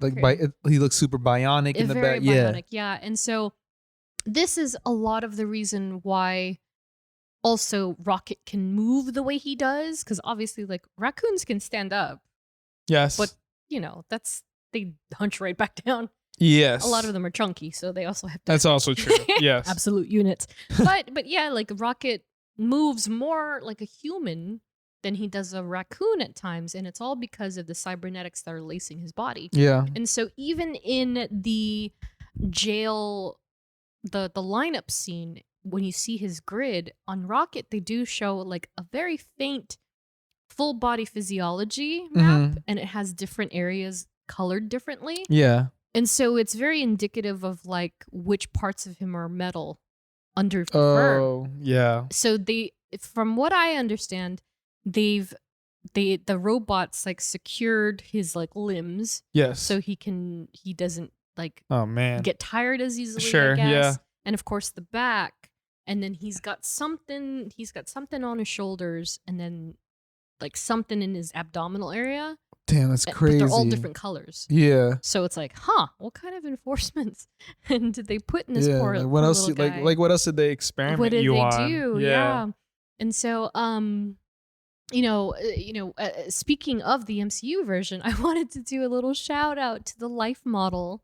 His name was Oreo the raccoon. Oh yes, that's right. He passed away a few years ago, but he did join James Gunn on the red carpet for Volume 1. Oh man, which was pretty iconic. I was like, "Is that a real raccoon?" And he's like, "Yeah, that was the stand-in." That was the stand-in, yeah. And of course, they also used life models rendered from the Disney animation archives. So wow, yeah, they a lot of work goes into this little guy, which is kind of crazy because again. Like, as we've learned from like She-Hulk, for instance, the CGI is it takes a lot, man. And it takes a lot of time. It takes a lot. Yeah, so another shout out to the VFX teams, Framestore. Framestore. Yeah, that are much due to thank to Volume 1, 2, and the rest of the films, as well as Method Studios that handled a lot in Volume 2, as well as the Avengers films. So when it comes to MCU Rocket, sheesh. His outfits are very similar in the comic books. Like again, like there are just some nuances that are a little different. Yeah. Like the detailing of the orange suit. He does have an orange suit in the comics. He does have a blue suit in the comics. He also has the blue suit with the red in the comics. So everything is pretty much one for one. Yeah. Again, it just depends on who's drawing him and what era, but they're pretty similar. Almost identical, I would say. And then I wanted to I'll post this on social, but I wanted to see if have you seen the VFX breakdowns of Rocket? Yeah, I love those. I love those. I pulled up this crazy one where they showed like everybody. Oh was, yeah, because they got to do like. Yeah. So here's this with the limited knowledge I know about VFX, Yeah. and because I watched also another great VFX channel, Corridor Digital. So creating like a full CGI character is incredibly difficult, and what we're looking at, what Dai is showing me right now, Yeah. like when you're creating a character, like what you guys see on screen is like obviously just a raccoon, right? Like boom, the features, the fur, whatever. But VFX artists have to literally build something from scratch, like internally. So it starts with bone structure, then they move on to the muscles. How do those muscles move in a certain space, and like what flexibility does this character have? So all of that, and then they build how the look of Rocket looks on top of that, and they have to figure out how this character moves, how flexible are they, and then obviously he's a raccoon, so he has to move a raccoon like sometimes on all fours. And then the video that Dai's showing me that she'll put on the socials, it takes a lot. It's a lot of rendering. It's a lot of time, a lot of animating, keyframing. It's a very long process, and that's also why a lot of these movies take a long time, and why you should not rush VFX on films and TV shows. Venom versus Carnage. Just it's just like, from a person who works in post production. Never rush anything in post production, because one, we're gonna hate you. And we're gonna strike against you, and two, your movie or show is gonna come out looking bad, and it's gonna take the audience out. But yeah, it's incredible. It's so Frame Store is incredible. one of the elite VFX studios. Method also. There's got to be a huge chunk of their film budget just for this little guy, which is so insane to think about. But yeah, like you mentioned, I mean. And to bring both of our topics of conversation to light, like even in these renderings, like you can see right here in his clavicle, he's got implants. So I think I think that it's very intentional. It's very intentional. It's very like it's supposed to be there. I think those are his translators. Because he can understand any language. That's right. Right. Because so I remember, God, I know too much about James Gunn's process with this, but not everything. But he did mention, somebody asked him back in the day, like, how is it that when the Guardians come together, they all automatically understand each other? Like, do they all speak English? Do they all speak one common language? And so because they clearly, maybe not so clearly, but it's addressed with Quill, for instance. He's obviously from Earth. He's from Zora. I think Gunn confirmed that on Twitter. Yeah. I remember that. Yeah. So he has his earpiece is the translator for Quill. Yeah. And so everybody else more or less has one implanted in their cranium somewhere. Yes. And in the first movie, I remember when Quill couldn't understand Groot. Yeah. But then because he was just like, because his translator never learned Groot. He never was like, I didn't know that was a language. But then now, Quill understands Groot perfectly. Yep, exactly. Yeah, so it's kind of wild. But yeah, the suits again, Rocket's very aesthetically similar to his comic book counterpart. So I just love what they've done with the character, and I love how great he looks in everything that he's in, and so we'll see how much further they push the technology in Volume 3. And also, for the first time ever, we'll see Baby Rocket. So I mean, you saw it. I saw it. I saw the leak. Oh my god! And like from what I saw in that teaser or whatever, I was like, bro, oh no. Yeah. I was like, oh no. Yeah, because like I think I mentioned this in our Star-Lord or Groot episode. Yeah, they whoever leaked it didn't get the whole clip. So like I think 5 seconds or so, maybe a little more, is missing from the end of that. Yeah. And so what they showed at Comic-Con, they do show Baby Rocket like twice.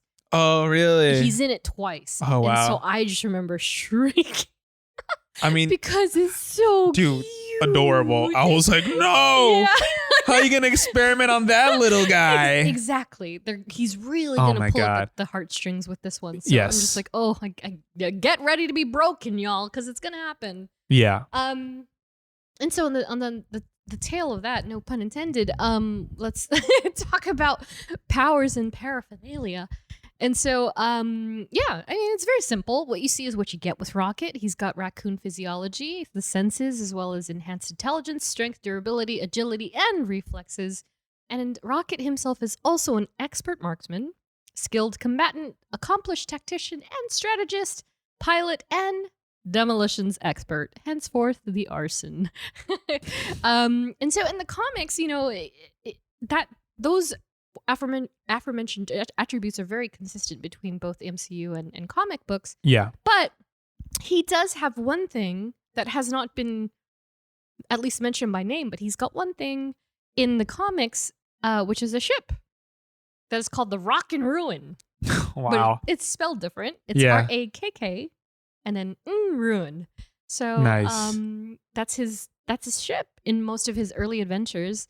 I don't know, like in Infinity War, those little pod things that he and Thor took. I don't know what those are called, but I wonder. I think they if were those just kind of like escape pods, no? Yeah, I think they just said pod, right? Yeah, it was one of the 'Cause I was escape pods for the ship. Yeah, Yeah, because I was like, oh well, if they named anything Rock and Ruin, I feel like that's a Rock and Ruin. that's a reference, right? He was just rocking Thor Yes, around. that is true. Yeah, maybe. maybe. All the rocket noises. And then, of course, blasters, pistols, guns galore, rocket boots. He has jet boots in the comic books. Oh, So that's Oh. yeah. So the jet boots are actually, I think, one of the outstanding contrasts because, as we see in Volume 2, he's got the jetpacks. So they've all got the jetpacks officially. But in the comics, Rocket Raccoon does wear little booties, and so he's got little, like, they're almost like slippers. They're almost like flippy floppies. I guess. But they're jet boots. Yeah. It's interesting. And so, it goes without saying, much of the equipment Rocket even uses, he's cobbled together or pilfered from other people. And so, same as is in the comics as it is in the MCU. He does the same thing. He does it in Volume 2, where he's putting together the what we're going to talk about in a minute, the Hadron Enforcer. Yeah. So he takes parts in these little scrap monkey, which is not unlike our own Riri Williams in Wakanda Forever. Oh too. yeah. Like Shuri even says it, like she's like, oh, it's impressive. They took what looked like junk parts and also new parts. Yes. And made something new. So there's something that Rocket and Riri have in common, I guess. We'll see, man. I know. And so in the MCU side, with the exception of the Rock and Ruin, all these things remain more or less consistent. Of course, in the MCU, they have the Milano, the Benatar, the Eclector, and the unnamed holiday ship. James did not respond to me. I wanted to know what the name of the ship was, but they finally mentioned the Bowie, which is the first time. Yes, I was going to ask, actually, what was the name of that shipping? The Bowie. And It's I'm like, the yeah, Bowie. that makes... Yeah, that's the new one. And so yeah, the Bowie as well as Wait, the scratch jet- my head again. What happened to the Milano? The Milano. Did it ever... Was it the one in Bearheart? That was the one that they crashed in Bearheart. No, that was already the Benatar. I don't remember what happened to the Milano. I think. Oh, well, because they crashed during the. That was battle. the first one, right? That was the very first one. Oh, and then the Benatar is the second one. The one that they got back from the Nova Corps. The Nova Corps. So they Okay. rebuilt her, quote unquote. They Okay. rebuilt. They rebuilt. Yes. Because it's named after Alyssa Milano. So they rebuilt. The goat. I love her so. She's coming back. You see that? Who's the Boss Revival? Oh. Yeah. I love her. Yeah. I had a crush on her growing up. I mean, So she's then there was the gorgeous, yeah. Benatar. That was one gifted from the Nova Corps. yes. And then that went into And that's the bigger one. That's the one that they crashed on Bearheart. And then Bearheart. the planet with the violet. See, I'm speaking Guardian now. No, but I You know how they crashed and then like Rocket was rebuilding it in the with the sprayer thing? what movie? Number 2. So Volume and then 2? Ego comes and then Rocket's like, yeah, sure, whatever. Yes, And then Gamora's like, well, we'll be back in a day. I'm good. that's right. Okay, yes. Fleetwood Mac. Okay. Yeah. And then what was the ship in like Infinity War Endgame? That's technically the Bowie. Oh, they never gave it a name. No. There was no It was name. just a new ship, but they It never was a said the new ship name. because it's much bigger. Yes. As you can tell. Okay. Because it's because the way this is how I feel when my friends talk about Star Wars ships. I'm like, the what? So the way you can identify Bowie, for instance, is in Infinity War because it has a 6-seater. Benatar only had a 4. And then And now Milano it's like, oh, we got is like 2. 2-ish. Yeah. It's like now we got a None. crew. It's 6. Yeah, and so that's Got how it. you Okay. see. Okay, so it's Mantis, just that they didn't give the name They never Bowie gave a name. until the No. holiday special. But I do believe James did clarify on social that it was the Bowie. So I was Okay, like, oh, maybe Bowie. that makes okay. Yeah. Okay. Okay. And of Continue. course, yeah, exactly. And of course, the Eclector is that giant metal ship that the Ravagers had Yes. that they used to get onto Ego as well as off of it. Yeah, and so as far as the MCU aesthetic, or sorry, powers and paraphernalia go, he has a laser rifle cannon. And so obtained from the confiscated weapons case in the custom station in the Uptown district of the hub. So this is that first gun that he has, and the one that like expands. Yes.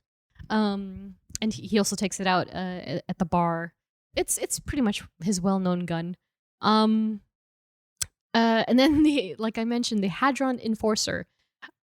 I think he only calls it by its name once, but this is the apparatus he created to defeat Ronan with the one-shot missile. And of course, the "no one's blowing up moons" line from Gamora, because he was like, I'm gonna blow up moons with this Hadron Enforcer. And so it contained a single shot loaded with hadron particles, which is what they used against Ronan. And so with the hadron particles, I just wanted to get a little sciencey for a second. And so I wrote this down. Hadron particles. So hadrons themselves are composite subatomic particles. Never go subatomic. Right? So I was like, huh. Because I was just doing it just to do it. And then I was like, keyword subatomic. Interesting. Never Yeah. go subatomic, Scott. Yes. So there's another thing. I was like, gosh, the science of Marvel, right? So hadrons themselves are composite subatomic particles. So this is in real life. This is in real science. Okay. And via Wikipedia, they are, quote unquote, made of 2 or more quarks held together by the strong interaction. They are analogous to molecules that are held together by the electric force. So it's like a property that is basically electrified, Okay. and they're subatomic. Okay. So coming together, that's exactly why, like, when, for instance, they shoot the darn thing at Ronan, Yes. it explodes, Yes. and it's like synergized with like electricity. It's because of the hadron particles. Wow. Yes. The more you know. The more you know. The more you know. Star. Ding! And so with that, we have a listener question from Instagram superfanboy guy. Okay, this one, I feel like I see a trend here, because he did ask us a question in which was it, M'Baku? No, which one? Ultron. In Ultron okay. as well. And so superfanboy guy asks, who do you think is the Rocket Raccoon in the DC universe? Oh. His answer is Chip from the Green Lantern Corps. Okay. So I agree. He's basically a talking Dog? chipmunk. Chipmunk. Oh, chipmunk. Yeah. I believe mean, he's a I don't know. chipmunk. I don't know much about the. I know. I was gonna say. I was like, oh. Yeah, my knowledge on DC Yeah. comics in general. Yeah. It's obviously the Chris Nolan, Sure. Batman, Yeah. obviously Suicide Squad. Have you seen, with the exception of Aquaman, because I know for a fact you haven't seen Aquaman. I mean, I've seen the. How many have you seen? I've seen Man of Steel. I've seen Batman v Superman. I've seen both Wonder Women's. Only one I haven't seen is actually Is Aquaman? Aquaman. Oh, Yeah, interesting. yeah. You should watch it. And then I grew up watching DC cartoons. Sure. Like Teen Titans is my Oh yeah. stuff. Hmm. I love that show. Oh, nice. I love nice, that. nice. Yeah. The what is it? Batman Begins. Mhm. Is that the one? It's like Christian Bale. no. The animated. What's it called? Batman Beyond. Sorry. Batman Beyond, I love that. and the animated series as well. Love that. I grew up R.I.P. watching- 'cause Kevin Conroy. I would watch WB Yeah. cartoons growing up, Yeah. so I watched a lot of those. But yeah, I'm not familiar with at least that part. Yeah. Chip is also in DC Super Pets. So I didn't even watch that. There's a better comparison. Yeah, I would agree. I mean, like again, same as you. I don't know very much about Chip, but yeah, I think the similarities are there definitely. So I'm with you, super fanboy guy. Thanks for the question. And so when it comes to adversaries, I feel like you're gonna have fun with this, Jeff. Let's see. Because none of his comic book adversaries that I would say are recurring and notable have been introduced in the MCU. None. At all. None. Yeah, none. And there's a reason, and you'll see this soon enough why. So again, they're like they're all more or less anthropomorphic. Is that the word? I believe that is the word. Anthropomorphic animals that can talk. There we go. Anthropomorphic. There you go. I was missing a syllable. So Wow. they're all animals, right? You got to remember they're from Half-World. They're all going to be exactly what you think they are. They're exactly like Rocket. They're just different animals. Okay. So, one of them is named Lord Divine, but spelled different. That's so weird. I'm so looking edgy. at it. Yeah, Divine. It's like I don't even know. Like, I guess it's like Geoffrey spelled with a G. Like, like, why is it with a G? Are you better than everyone else? Like, I don't know, dude. Like, that was my name. Well, it's like the edgy, like, the early aughts, right? It's like spelling, let's say, it's like spelling Jessica, but you spell it with like a Y. Is it like Madison with a Y, but not where you think it is? But not where you think it is. Yes, exactly. That's exactly what it is. Yeah, exactly. Right? That's what it is. Exactly. That's a great example. And so Lord Divine was a reptilian leader of Half-World. He's exactly what you think he is. He looks exactly what you think he looks like. So we're just going to keep on trucking by. And so one of the bigger ones, I think, that at least is more consistent when it comes to recurring is Judson Jakes. A murderous mole and captain of the Space Wheel. That's his ship, FYI. And he and Judson himself is seeking to get his hands on what is known as the greatest treasure in the Keystone Quadrant, which is this thing called Gideon's Bible. And so it's a book written by the first comers and supposedly holds the secret origin of the Keystone Quadrant. And so it's basically, it was written by quote unquote humanoids. So it's kind of like the Bible. It's the first people. Nice. Yeah. And so there's this whole thing about the book and one of the, I think it's the Hulk issue. Yeah, the Hulk issue itself. Judson is introduced and he also kidnapped Lila. So he's got Lila, he's got the Bible, and Rocket's got all these reasons to go after him, which he is successful in the end, of course. But yeah, Judson Jakes is certainly recurring. He looks exactly how you think he is. I believe he has like a almost priest-like robe that he wears, not the black stuff, but like the very Catholic royalty gold stuff. Yes. With the Okay. sashes and stuff. And he's a mole. He's a mole. That's hilarious. He's also the leader of a company called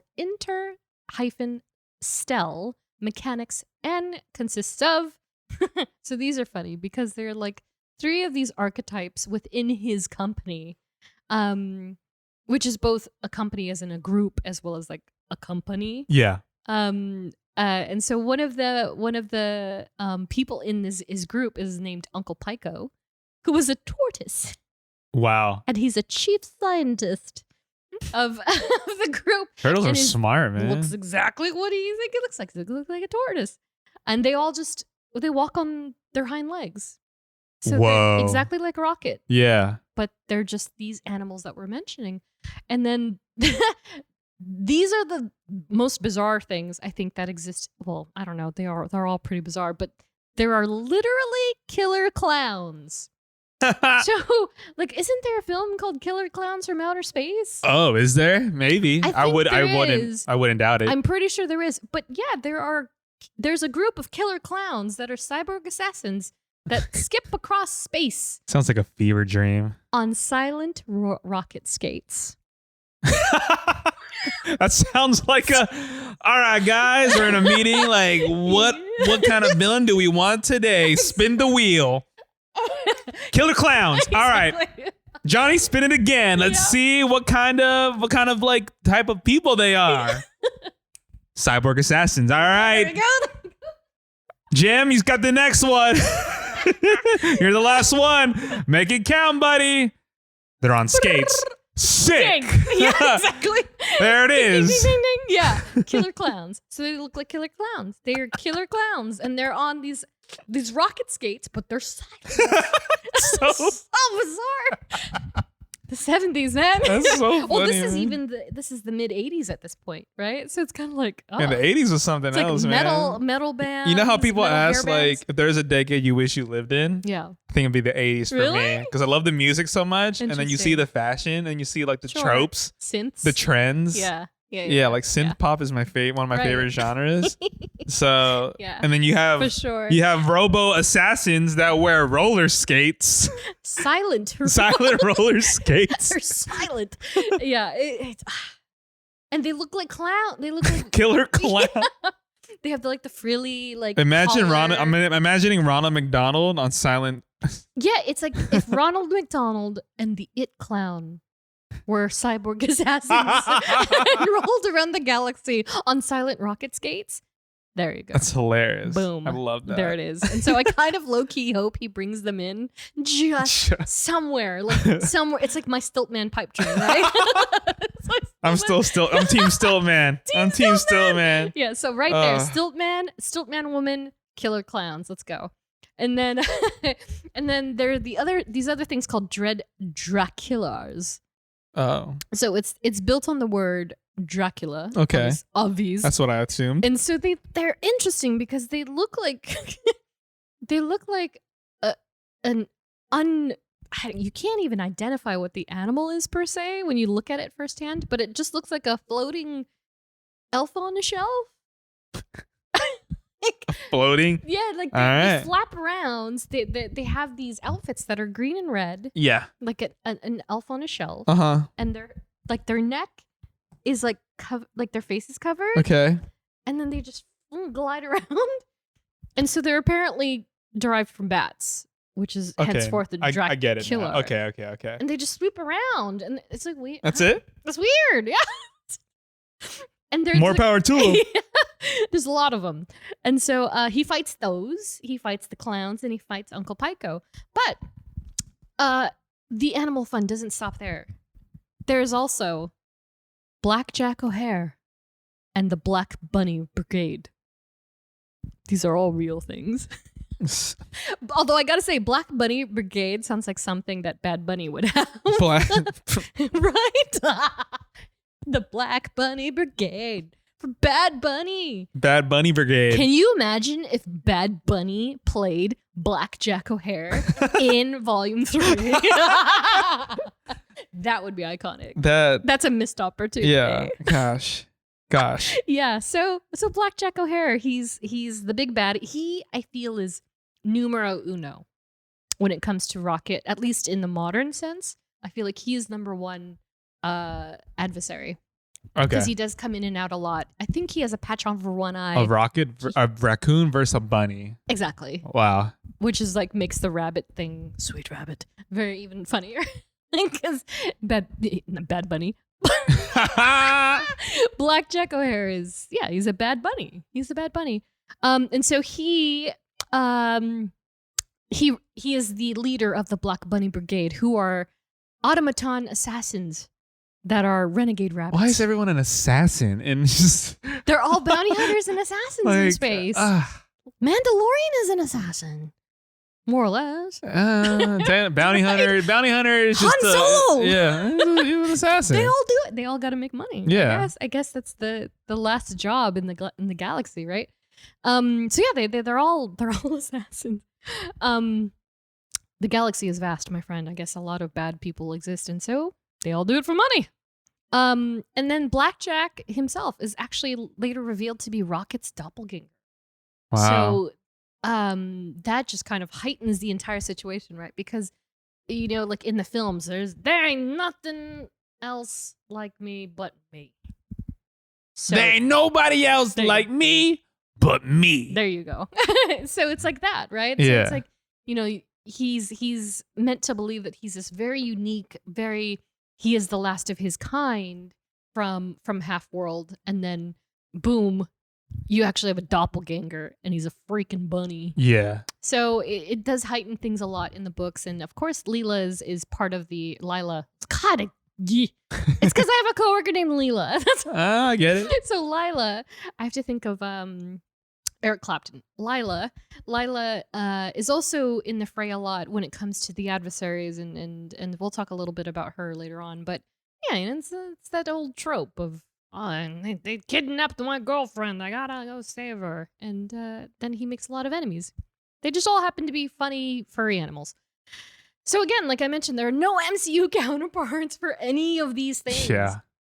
So, you don't speak too soon, especially when shows like I Am Groot are floating around. Who knows what we're going to see in the coming years. Mm-hmm. And so, yeah, like we've touched on the adversaries things, at least when it comes to the Guardians.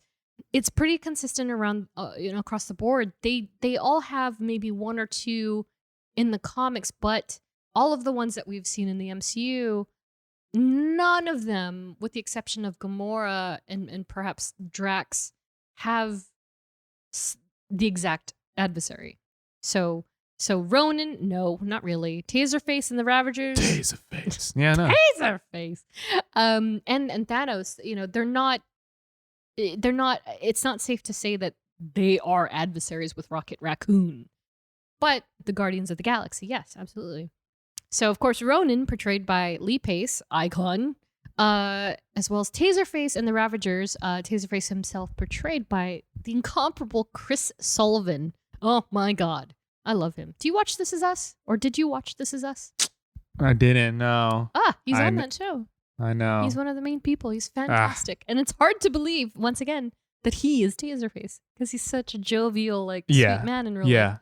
And then, of course, Thanos, portrayed by Josh Brolin, with previous CGI by Damien Poitier and Sean Gunn. So they're of course, they squabble. They've had battles. They've had gigantic wars, but none of the MCU villains have actually pinpointedly been against Rocket Raccoon in the comics. So with that, speaking of family, friends, and affiliations, honorable mentions once again to our dear friend Walrus, as well as, you guessed it, Stinker the Skunk. Gosh, it's a real character. Cringe. Oh yeah, it's all from the same era. It's like this interesting bullpen. It's just hilarious. Marvel. I'm trying to imagine just like a comic book writer or whatever. Yeah. Like in the day and being like, we need something new. How about a skunk? Yeah. What's his name? Stinker. What are skunks? Yeah. Stinky. Stinker the skunk. Exactly. And they got paid however much they did. Yeah, right? Oh my goodness. Well, they only paid a kid $250 for Venom, so the black suit Spider-Man. So I'm pretty sure comics weren't getting paid that much back in that day. Maybe got lunch that day. And so, of course, in the comics, Guardians of the Galaxy, his friends and chosen family. Woo! And we've mentioned them time and again. Yeah. So please go back and listen to our Star-Lord and Groot character studies for more You all know information. them. You all know them. We all love them. You know what we do. They're the consistent and one stable factor in Rocket's life in the comic books as well as in the films.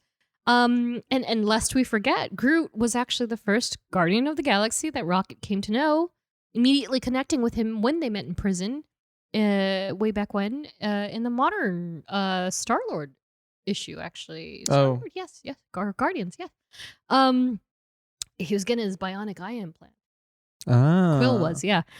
So they first met in that prison, and of the Guardians that we're actually familiar with from the MCU, he served on the same team with Mantis first.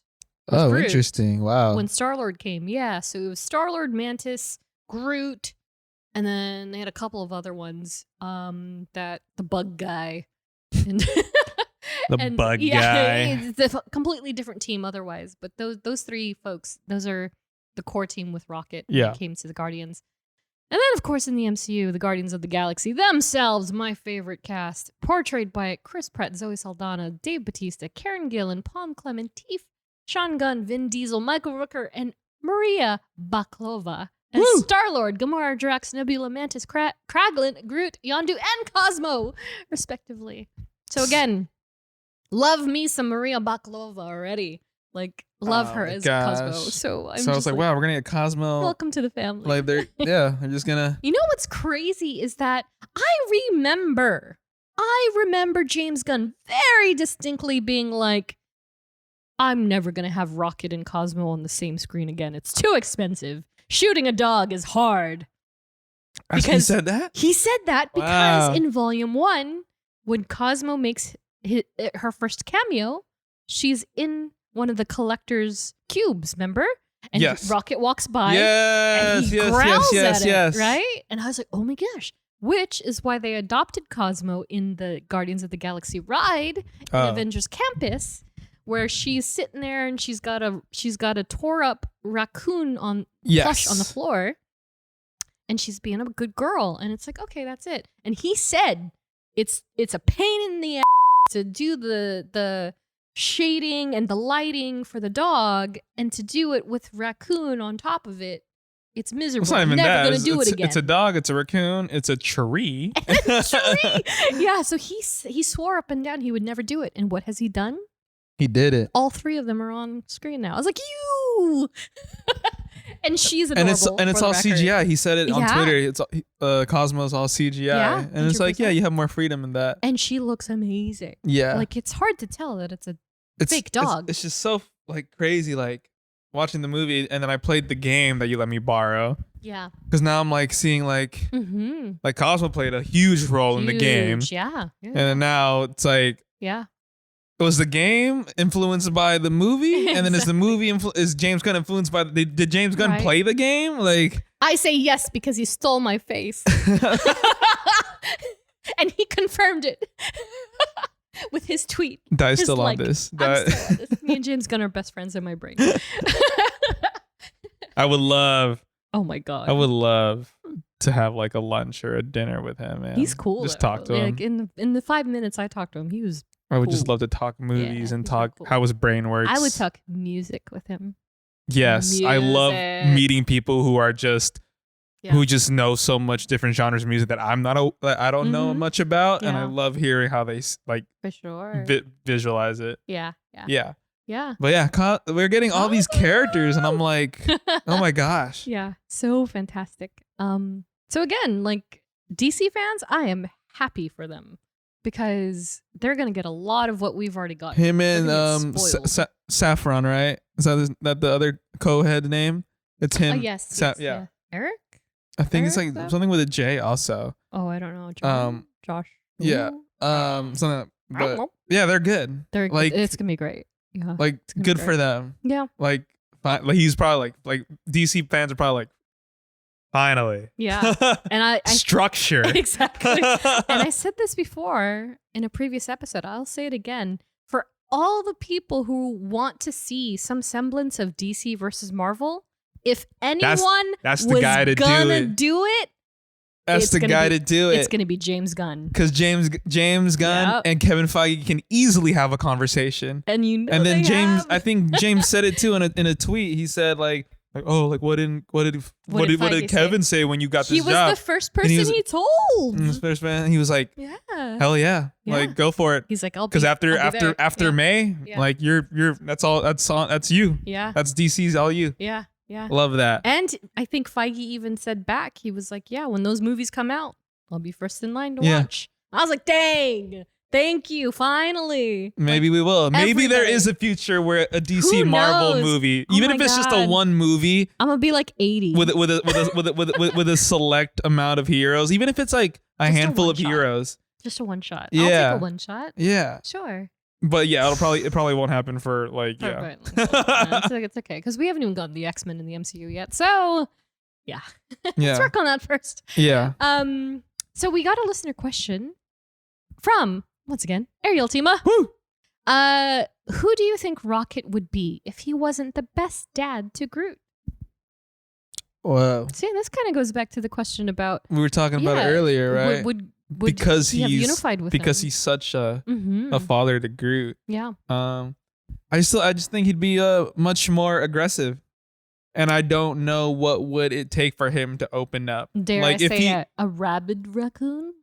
right, Yeah. like if he had just met the Guardians with no Groot, Yeah. I think it would take him longer to like open up because it's like who's gonna be that person that I think he would have pieced the F out. true. Yeah. I don't know that he would have even stayed. Maybe, to be honest. maybe, yeah, that's also true. Right? Man. That is also true. That is also true. Every time I hear or say that line, I hear Rocket saying it in my brain. And that is also true. Yeah. I don't know. I don't know. That is a great, don't but let's say know. if he did join the group Sure. Yeah, without Groot, yeah. Who would he be? Or if he it would wasn't. either be like Mantis trying to actually, if we're talking about before and from the first movie, because it was then it was just Drax, Gamora, and Quill. Mhm. Yeah, it would probably have to be Quill that breaks through to him. I think that, Yeah. but it would have been tougher because Yeah. Groot was like that. I'm Groot. The glue. Yeah. The glue. Yeah. I So am it's Groot. like I don't know. Yeah, I don't know. I think there's a part of me that wants to think that also Rocket might have been a bit more aggressive with being the captain.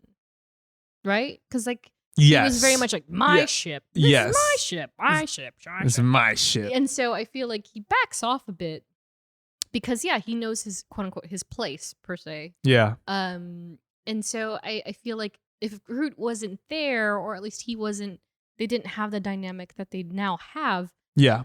maybe Groot wouldn't have had such an impression of like, oh, don't worry about it so much, Dad. And Rocket would be more, as a result, would be more insistent that like he wants to be in charge. He wouldn't have Groot to be his like focal point. Yeah. But yeah, that's an interesting thought. But I'm glad that he is the best dad to Groot because that's great. Yeah. Love it. And then of course I had to touch on Thor and Bucky Barnes, both portrayed by Chris Hemsworth and Sebastian Stan, respectively. Yeah, I think we've touched on this a little bit in the last bit of the show, but I like the friendships that Rocket has actually kind of forged over the last 8 years. Yes. In unexpected ones, especially because even Nebula, like the holiday special alone, like he used to be like not terrified of her, but he used to like hate her. Yeah. And they used to call her names and Smurfette and the blue meanie and all that stuff. Yeah. And then now she's getting him Bucky Barnes' arm, and so to add Thor to the mix and have them actually be quite like he preferred Thor over Quill for a long time. Yes. Yes. To what end? Who really knows? But they got along pretty well, and the Bucky thing is very interesting because I feel like they're the same person. I mean, yeah, they person. kind of grew like they had similar kind of Very paths similar. if you think about it. Yeah, they did because they've both been experimented on against their will. They've both been anatomically changed or enhanced with robotics and cybernetics, and they have an affinity for guns. They do. And on a bad day, Bucky does look like a trash panda. So with the eyeliner, Winter Soldier days. So yeah, they got a lot in common. I could see They do, that. yeah. So I do hope that they kind of expand on something or they have another interaction down the line. But I guess we'll see, right? Yeah. And so that brings us to love interests. So I kept this for the near tail end of all of our segments because I feel like this is really going to play a big part in the film. Uh-huh. I mean, I don't think that James would cut this of all things out from Rocket's backstory, but it is a character it's very heavily explored in the games spectrum, if you will. Mm-hmm. But yeah, believe it or not, Rocket is quite the lover in the comic books. He has tons and tons of flings. There's one book, oh my gosh, I can't remember which one it is, But the panel, the page, it's half a page, and it's just different alien women that are all agreeing to go after Rocket for what he's done to them. Wow. It's very similar to Quill, and they're all shapes and sizes, all different species and races. They have one eye, some have 6 eyes, some have 2 eyes, some look human, some look like they're octopuses. Oh my gosh. Yeah, he's been all across the board. But only one stands out among the rest, and that is Lila. And so Lila is an otter from Half-World. That's right. Yes, That's right. She's an otter who stands on her hind legs as well. In the earlier comics, she did wear some sort of outfit that was very reminiscent of something like Princess Peach and Princess Leia put together. Okay. It was like a robe, and it had a big opal pendant on her chest. And so when she's first introduced in the comics, it's already established, and she appears in the Hulk issue. It's already established that they are dating, that they are together. Yeah. And that she is unfortunately playing the damsel in distress role who's being, kidnapped by all these, bad bunny people. And so, yeah, she's another anthropomorphic creature. I'm totally butchering that, but I can't be bothered to change it. And so she's another creature from space who's also the heiress to a large toy company named Mayhem Mechanics, obviously spelled incorrectly because they got to be edgy. So of course. It's Mekaniks. Jeez. They might as well have added a Z at the end, you know what I mean? Mayhem Mechanics on Half-World. Just, guys, come on. So that toy company ends up being a rival, competitor to a company that our dear friend Judd's and Jake's has, and that's why they get into these snafus in the first place. So it's all competition. It's all about the credits. And so, as far as the MCU is concerned, there is no MCU counterpart yet. So, fingers crossed. Yeah. She appears in Guardians Volume 3. They're getting separated at a... They're going to get maybe separated. Maybe they get experimented on together, and then they... Because which brings me back to the very top of the show. Rocket is subject 89P13. Mm-hmm. Do you want to guess what Lila's is? P12? Yep. Nice. 89P12. Wow. So she was the experiment just prior before him. Yes. And it's coming to me now. It's dawning on me now that similarly to X-23, how there were, at least in Logan, there were previous Weapon X experiments that were X's 1 through 22. Yes. And so all of them were imperfect until 23. The same is very similar to P12 and P13. Wow. So Lila. God. Everybody keep a count on how many times like Dai has done that. The Groot episode all over again. Lila was a bit imperfect to the robot standards, and so they didn't achieve quote unquote perfection until they hit 13. So we'll see if James actually talks about that or discusses that, tackles that in Volume 3. But similarly to that backstory in other versions and other media, in the Guardians of the Galaxy Telltale game, we've mentioned this game a couple of times. It's one of those games, if you're not familiar, it's a choose your own adventure. Basically, you just you're dealt with a storyline. You're in charge of choosing what the dialogue a character says and an action that they do, and so depending on what your choices are, changes the outcome of the story. And so in the Guardians of the Galaxy one, Rocket himself is voiced by gaming and animation giant Nolan North, who is known for his work in the Uncharted series, as well as various Avengers. I believe he was Tony Stark in the Avengers game, and he has played many, many, many other characters in general. And so, the Telltale game, it's odd. It's very odd, but very enjoyable.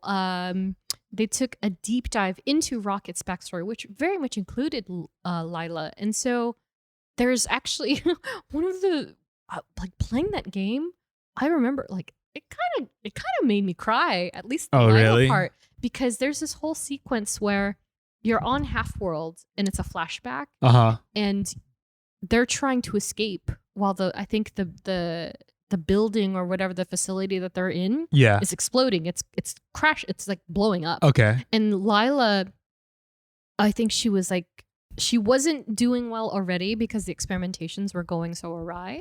So Rocket's, you have to scoop her up and you have to run out of the building.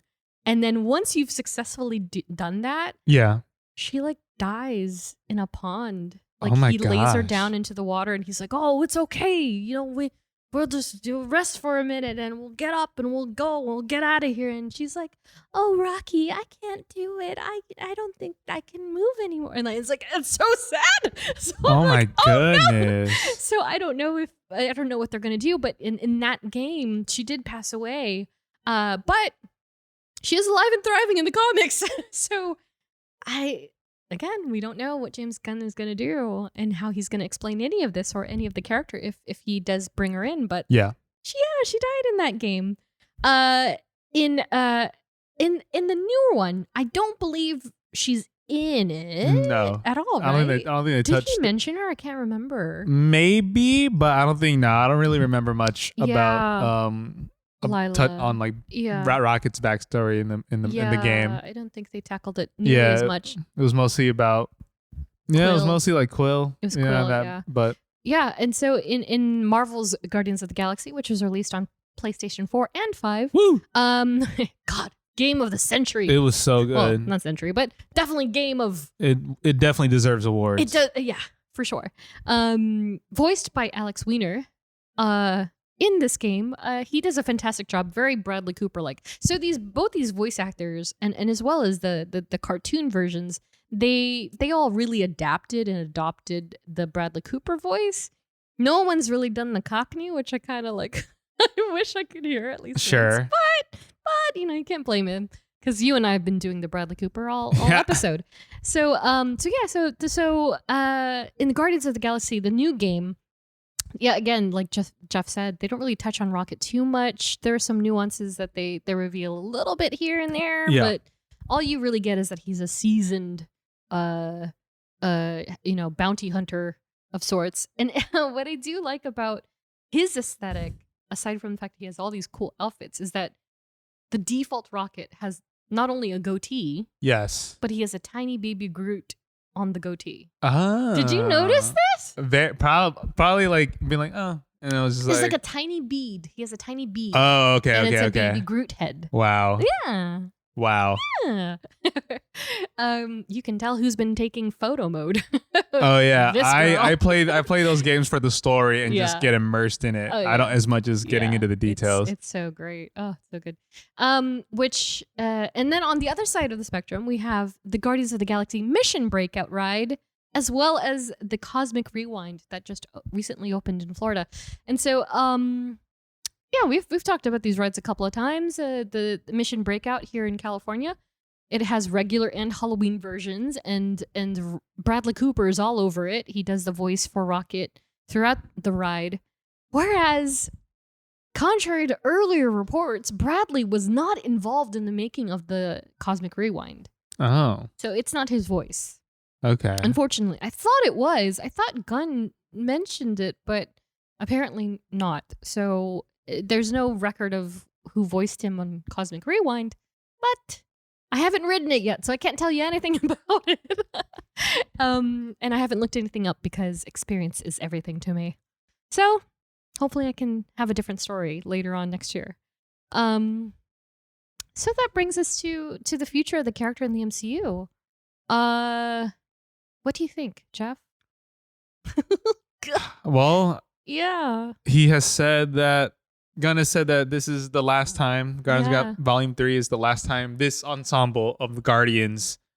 But again, I'm never gonna have Cosmo and Rocket on the screen at the same time. Sure, but I truly do. He's never gonna be Yondu again. But actually, like after seeing like how James Gunn works over the years, I mean, he said the same thing about See, so it's kind of. But I don't think he. I mean, but it's also obvious he's not going to make another Marvel movie Absolutely. for another 5 years. At least. After May, he's not making another Marvel movie or another Marvel project for 5 years. Yeah. So, yeah. Honestly, I think he truly wrote Volume 3 as just a wrap it all up. End it all. Yeah. See, like, whatever. Like, this is the last form of these Guardians. Yeah. Because obviously Guardians is vast. Many people. Yes. Yeah. So this ensemble is going to be the last time probably on screen together. Yeah. So, and I truly believe that. Like, I truly do believe, like, Gunn wrote that as, like, this is it. This has to be it. You know? Because even with the holiday special, I saw a comment in passing, like, somebody said something about Wakanda Forever and, in line with the holiday special. And he's like, oh, well, no, I wrote the holiday special years ago. So I was like, jeez. So Did you see how he came up with the holiday special? Did you see that interview or that tweet or whatever? No. He literally, he was on set for Volume 3. Yeah. And he pitched it to Kevin on set. He was like, hey, let's do a holiday special. Oh my God. And then Kevin was like, yeah. 3 days later, he had something written. Jesus. And then, yeah. That's insane. And they filmed it while they were obviously filming of Volume course, 3. Yeah, because they already had everything together. And so they just added. That's so wild. I love that. He's so great. Yeah. And going back to the whole like book ending things, it goes to, unfortunately, like Chris Hemsworth just said something in the media about playing Thor again, about like if I were to do Thor again, it'd be drastically different. And it's like, I love Thor. I love Chris Hemsworth as Thor, but it's also like, it's also like more proof of like things just need to end. They have to end. Yeah. Like everyone was okay. Like the whole Tony, like I said this last episode, I think literally like Tony Stark needed to go 100%. Captain America, go. Cool. Yeah. Black Widow. Yeah. Boom. And Thor and then Hawkeye kind of had it, like he's at with his peace in his life now, and Hulk too, like we're moving on from Hulk to now She-Hulk, like Bruce doesn't need to be there. Obviously there's universal rights and all that bull, whatever. Yeah. And then same thing with Thor. Just, he doesn't need to die, but his story needs to come to like an end that makes sense for him. Exactly. To a man who's already lost everything. Everything. Exactly. So, yeah, if you're going to give Thor one last ride, I hope the next Thor or whatever iteration of Thor is, I just hope it's the end. Yeah. I want Chris Hemsworth to retire, not because he's bad at it. Yeah. He deserves that. Yeah. He deserves an ending. He deserves a conclusion. Yes. Like the original 6 deserve an ending. Endings, yeah. Yeah. Yeah, I agree. And it doesn't always have to be death. You know what I mean? Like I think that's also something to remember. Yeah. And I think a lot of people who refuse to accept a conclusion for a character, that's why. They don't want to see their character die, right? Never. As such, like Natasha and Tony and Steve. And so, but it's not for everybody. Like Clint is still kicking, he's still around. He's just done, Yeah. And so I think they can do the same thing with Thor. Like Clint's with his family. Yeah. Like he mentored Kate and he was able to go back to his family, but he also brought Kate in, into that family as well. Yeah. Like I said with Bruce, yeah. Do you think that they'll do something similar with Guardians? Do you think that they'll introduce kind of like they did at the end of Volume 2, where they introduced all these other factions of Ravagers and teams? I don't think so, because I feel like Gunn is like, this is the end. Yeah. I don't feel like I need to tease anything because this is the end of this. Yeah. Maybe it'll tease something completely different that's not Guardians, or maybe it's like a domino effect that even though the Guardians are done, that them being done domino affected into something else in the MCU. Sure, because let's not forget our friends, the Eternals, and how Star Fox and Pip appeared in the end credits of the Eternals. And so there's something too. There's all these galactic characters that can easily not take the place of, but help supplement the void that the Guardians are going to leave behind. Like how there was no like post credit scene for Wakanda Forever or for Endgame. Yeah. Like it makes sense because this is the end of this of this like era. Yeah. The end of this Guardians era. So exactly. If it just ends and maybe there's like a post credit scene where it's just like a it's like a stinger rather than setting something up, that's fine too. Yeah. You know? Totally. Yeah. And I feel like there's a guarantee that it'll be Rocket and Groot, and that's it. Yeah. And that's it. That's all that's left. You know, who knows? But we'll see in a few months' time, next May. So we'll see. Okay. This one is kind of funny. So there is an almost was, for the record. Wow. This list is small, but kind of funny. A lot of notables. So if we didn't get the Bradley Cooper Rocket Raccoon that we all know and love now, we could have had one of these actors. And so this list is pretty funny. First on the list is Adam Sandler. Wow. Stop it right there. We're good. That's it. That's it. You know I what love that. You know what I need you to do? I need you to cut each one of these actors on top of Rocket Raccoon just so we can see what they would have looked like or sounded like. So put like a... Put Adam Sandler soundbite with a Rocket Raccoon like clip. Okay. And then next on the list is H. John Benjamin, who is known for his work on Bob's Burgers. Is that the guy that plays Bob? Yes.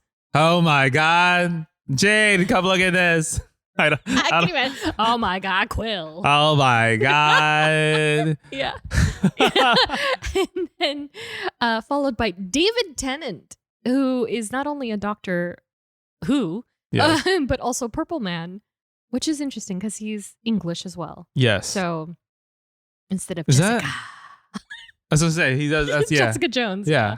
Yeah. So him as Rocket, I'm like. Interesting. That's an interesting thought. I know. Gamora. Jim Carrey. That's interesting. I get because he's a very animated voice. Oh, right.